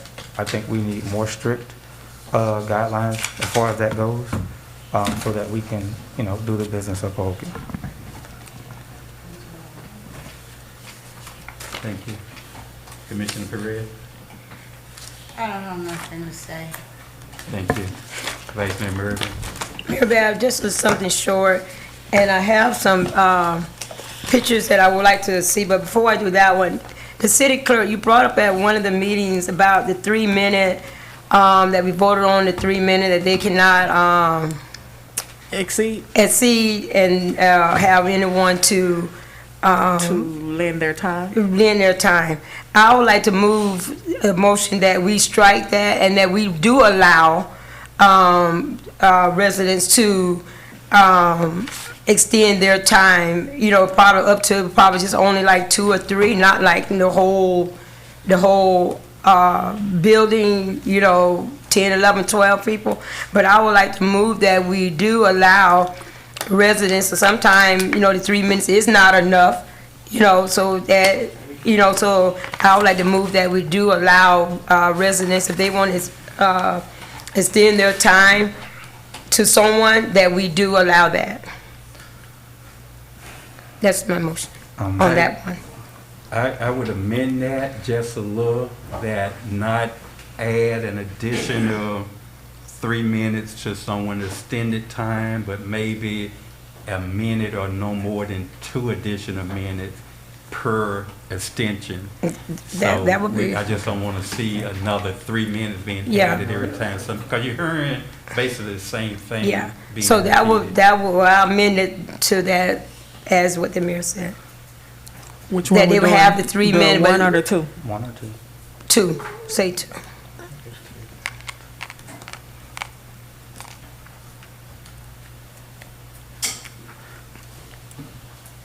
I'll second. It has been moved by Vice Mayor Mervin and properly second by Commissioner Bolden that we allow a citizen during their citizen comment to be able to have an extension time if another resident allowed them to speak on their behalf for up to an additional 2 minutes per request. Call for questions. Hearing none, are you ready for a vote? Roll call, Madam Clerk. Vice Mayor Mervin? Yes. Commissioner Bolden? Yes. Commissioner Gonzalez? Yes. Commissioner Perez? Yes. Mayor Bab? Yes. Thank you, Madam Clerk. Thank you, Commissioners. Motion passed by unanimous vote. Mayor Bab, my next one is that I would like to move that we bring a similar ordinance back from the 2019-02, where it showed the procedure of how we run our commission meetings. That we know it was removed about a couple months ago, the resolution ordinance 2019-02. But I would like to move that we will have the city attorney to draw up a similar ordinance that would address the procedure of our commission meeting from like the ordinance 2019-02. I'd like to put in Including the mayor's report into that, back into that. I would just like to put in an amendment to that. I would like to see some of that language because it's already in our charter, and I understand the rationale behind what the city attorney did in the beginning, to have everything there at one place that everyone can see and quickly reference to.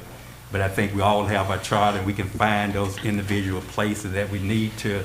And why I'm saying that, it's kind of frightening some folks because we had a 20-page document that was dealing with the order of meeting, but most of it, or a good portion of it, was other items in there. Even say the pay of the city commission. We know that's in there, but that don't need to be part of that document of procedure.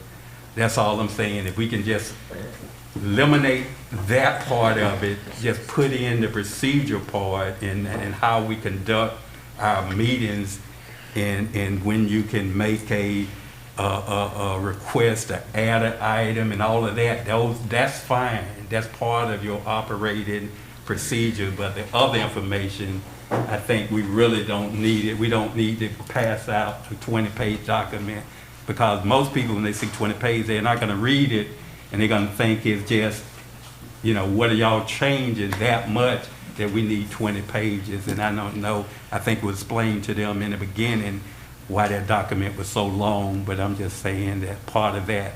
But when it comes back for the first reading, that's what the commission can strike or take out. Along with the attorney, they can put in or take out.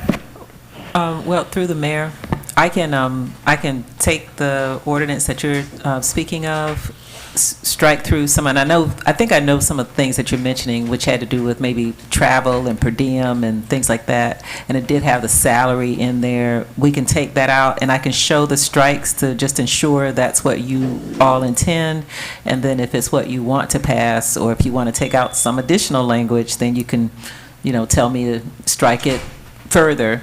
But on the first, and you can even have more than one first reading if it just doesn't look like, or if you need more time, or you can workshop it, if you need more time to talk about it. But I'll take a stab at what I'm hearing and then bring it back and see if that's what you intend. So that motion will be amended to some more what the mayor said. There's a second? I'll second. Been moved by Vice Mayor Bourbon and properly second by Commissioner Bolden that we readdress our core conduct of doing business and have our city attorney draft up a resolution to address those items in there that will be brought back to us for consideration. Call for question. Hearing none, are you ready for a vote? Roll call, Madam Clerk. I have a question. Okay.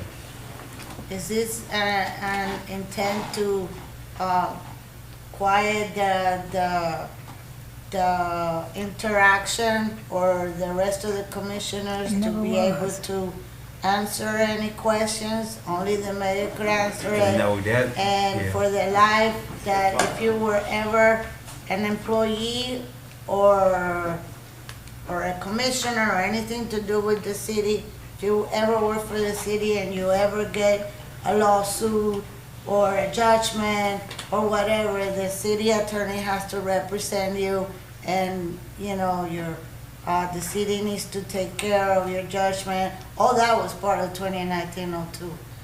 So Yeah, I don't have on an it or objection what? of having representation if you're doing or conducting business in a proper manner. It's not an unethical or illegal manner that the city attorney would be responsible for representing you. But what I wouldn't agree with, and I don't think it was in the original, if you broke the law and it's a clear violation of the law, then this city is not going to represent you. You're going to be on your own now. You may be able to defend yourself or have an attorney defend yourself, and if you win that case, hopefully you can request reimbursement from the city, and hopefully you'll be able to get that. But outside of that, it's not for the individual who's breaking the law.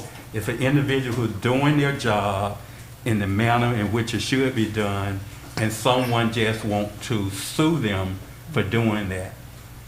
And that's what that Yes, it addresses. just wanted to read that way because it did not. Well, maybe she'll put more clarity in there to Mr. Mayor. make sure that that's there. There was actually a section in there that specifically spoke to what the mayor is saying. So it was in there. You know, I can point it out when it comes back. And also nothing, and I know it was said, but it's not. I know it has been said that it was to quiet the audience. There was nothing in there that did that. It allowed for public comment. It still you all still allow for public comment. Nothing in terms of the public changed. You know, comment was still allowed. So that had been said, and I don't know why, but but you all, the public continues to have a voice, and it will continue to have a voice, and there will be nothing stricken that will do anything in any way, I promise you, that will prevent public comment. It's actually the law. So, you know, we'll bring it back, and we'll try to, I'm hearing everything, including, you know, what everybody is saying, and I'll try to tailor the language to include everybody's I want to make comments. sure we're not muzzling even commissioners. If a commissioner desired to answer a question that they was asked, then you have the freedom to do that. It's always been that way. I don't know where the miscommunication came in that said that we was told we couldn't answer your questions. That wasn't the case. At least I haven't been advised of that or saw that anywhere since I've been up here, but we'll make sure that that's clear too, that you're able to answer questions. You're not required to, but certainly you are able to if you desire to. Next time I'll bring it in, I'll read it out.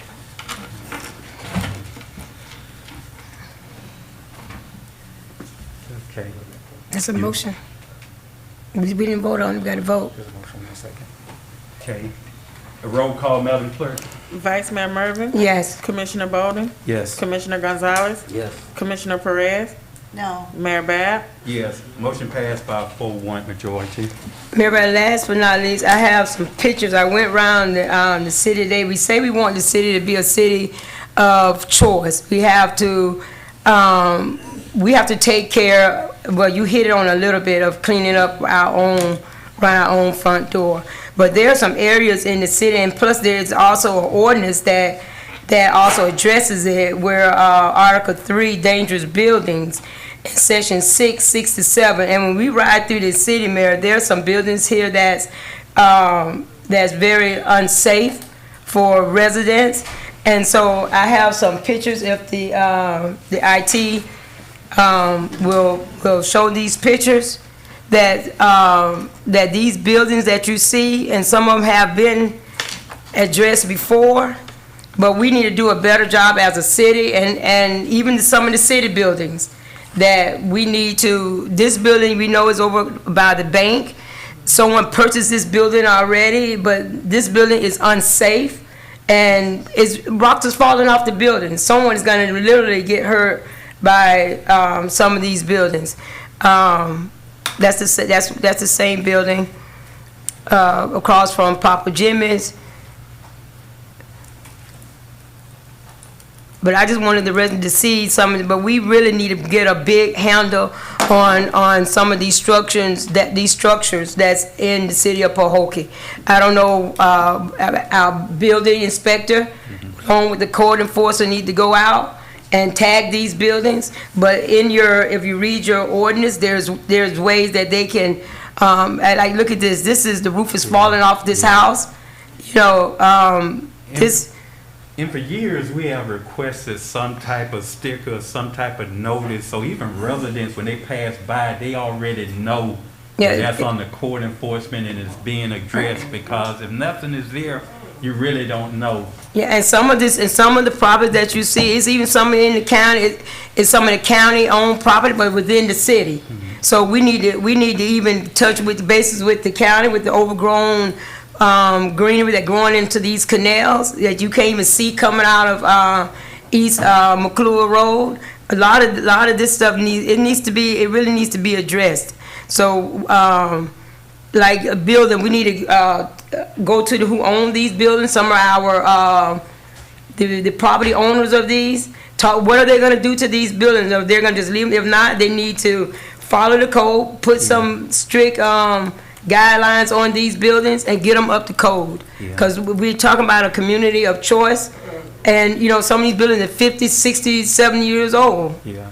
You know, we got to do a better job in the city of Pahokee. We passed some code about painting some of these buildings. We need to follow our ordinances that's in our book. Yeah. And we need to take care of our own too. Yes. Some of these properties that we own, we got to facelift them. We got to put some paint on them and do something to them. This is even 246 East Main Street. We need That's to, one of them. Yeah, we need to see what we're gonna do with these buildings. We can't tell residents what to do if the city have not done something to their own. And I'm glad you was able to get the pictures so we can physically see some of the areas. And I want to just piggyback off that a little. Even those drain holes that don't even have covers on them. Some of them have wood, and the previous interim city manager myself went out there, but from day one, we need to begin looking at that.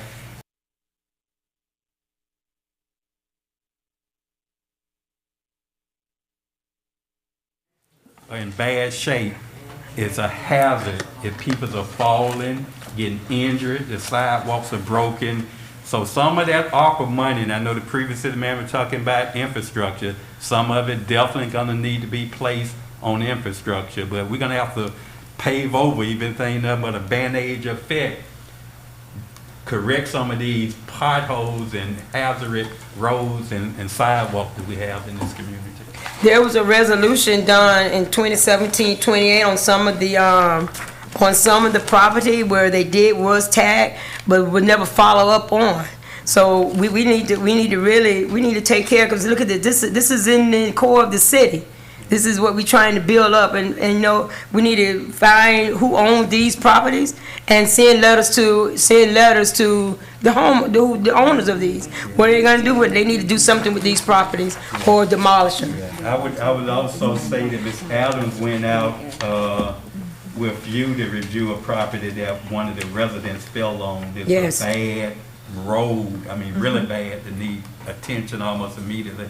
And that's one that me and Mr. Lucas visit too. But we have some of the equipment now. I believe it's located at the old cemetery that can go over and do some of the asphalting of these roads.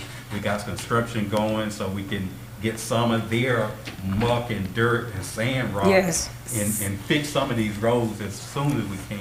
So if I may, and I'm sorry, Vice Mayor, to interrupt, but I did ask Public Works staff this week to make sure that 246 was pressure cleaned and painted. That is priority for the next 2 weeks. Also, the reference to the equipment that you just mentioned, the steamroller, I was told that the steamroller that was purchased does not work.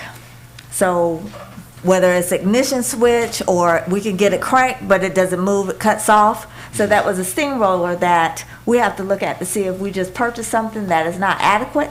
But either way, it has to be taken care of because we need that to get those streets done. And so even with the potholes in the areas that I looked at on Banyan, we'll get that filled in the next couple of weeks too. And we talked about those manholes, the manhole covers, being sure that we get some type of cover that's adequate that cannot be pulled up. And we need to get an estimate on the cleaning out of those. Those things got so much debris. I saw some tires in a couple. I don't know how a big tire was able to get into a little manhole, but it's there. So, and one thing moving forward is looking at staffing, because we will need additional staffing, and that means our public works staff, our Parks and Rec staff, and code enforcement staff. We have a minimum amount of staff, and we can't do what needs to be done when we only have 7 or 8 public works staffers that are able to cut grass, fix the areas that need to be done. So we will come back to commission and be asking for additional staffing. That was one on my about staffing, because if you look around, we have not even signage. You know, we had some of the co-train coming to pick up the elderly. They didn't know where to go because there's no signage on the road. So we need staff that's their job, to make sure we have sign out, to make sure those potholes are done. Another question is that steamroller. Now, I know when Mr. Thompson was here, said that they purchased this steamroller. So, but we didn't know anything about the steamroller, how it was purchased, how much it was purchased. If we could also get a copy of when it was purchased, how much it was purchased, and why did we purchase a steamroller that doesn't work? And staff has been directed this week. We have an equipment list that we received from Palm Beach County with our fleet, and to mark off what equipment on there is still adequate and viable, that is active, that we're using, what we're not using, and to get a better understanding of what's been bought, what's been sold, what is not running. So they have already been directed to get that cleared up too. Okay, but we can get that report on that steamroller. Last but not least, where the 140 units were gonna get built, where the old school were, is there any way that the city manager, you or Mr. Lucas probably can reach out to those contractors and see what are they gonna do with that property? You know, are they gonna come back and engage the commission, come back and engage, you know, where are they at with that? They have it for sale. So, Millions of dollars. so that's my report. Thank you, everyone, and thank you, citizens. And for conclusion, we're gonna be inviting Interim here at our next commission meeting. They specialize in staffing. That means we don't have to hire per se our own staff. They would take care of all the liabilities and all the concerns, but we can staff out projects that need to be done. Even if we need additional public work employees, say we want to hire additional 10 for X number of months to help catch up on some areas they can be specialized in, we can do that. So we have some alternative we can at least entertain and see if that will work for us. Remember, I know budget seat time is coming up also, and I'm just gonna throw this out here now, and then we can say good night.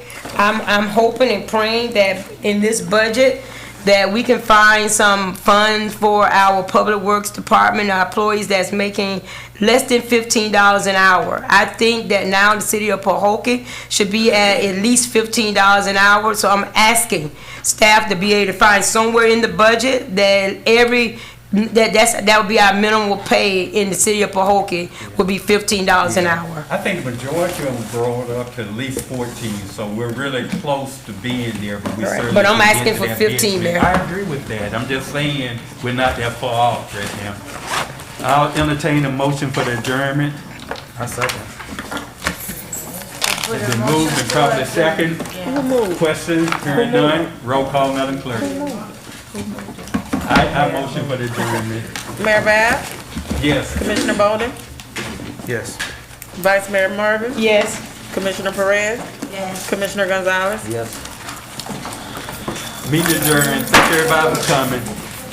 Okay, so I'm sending this to you right now.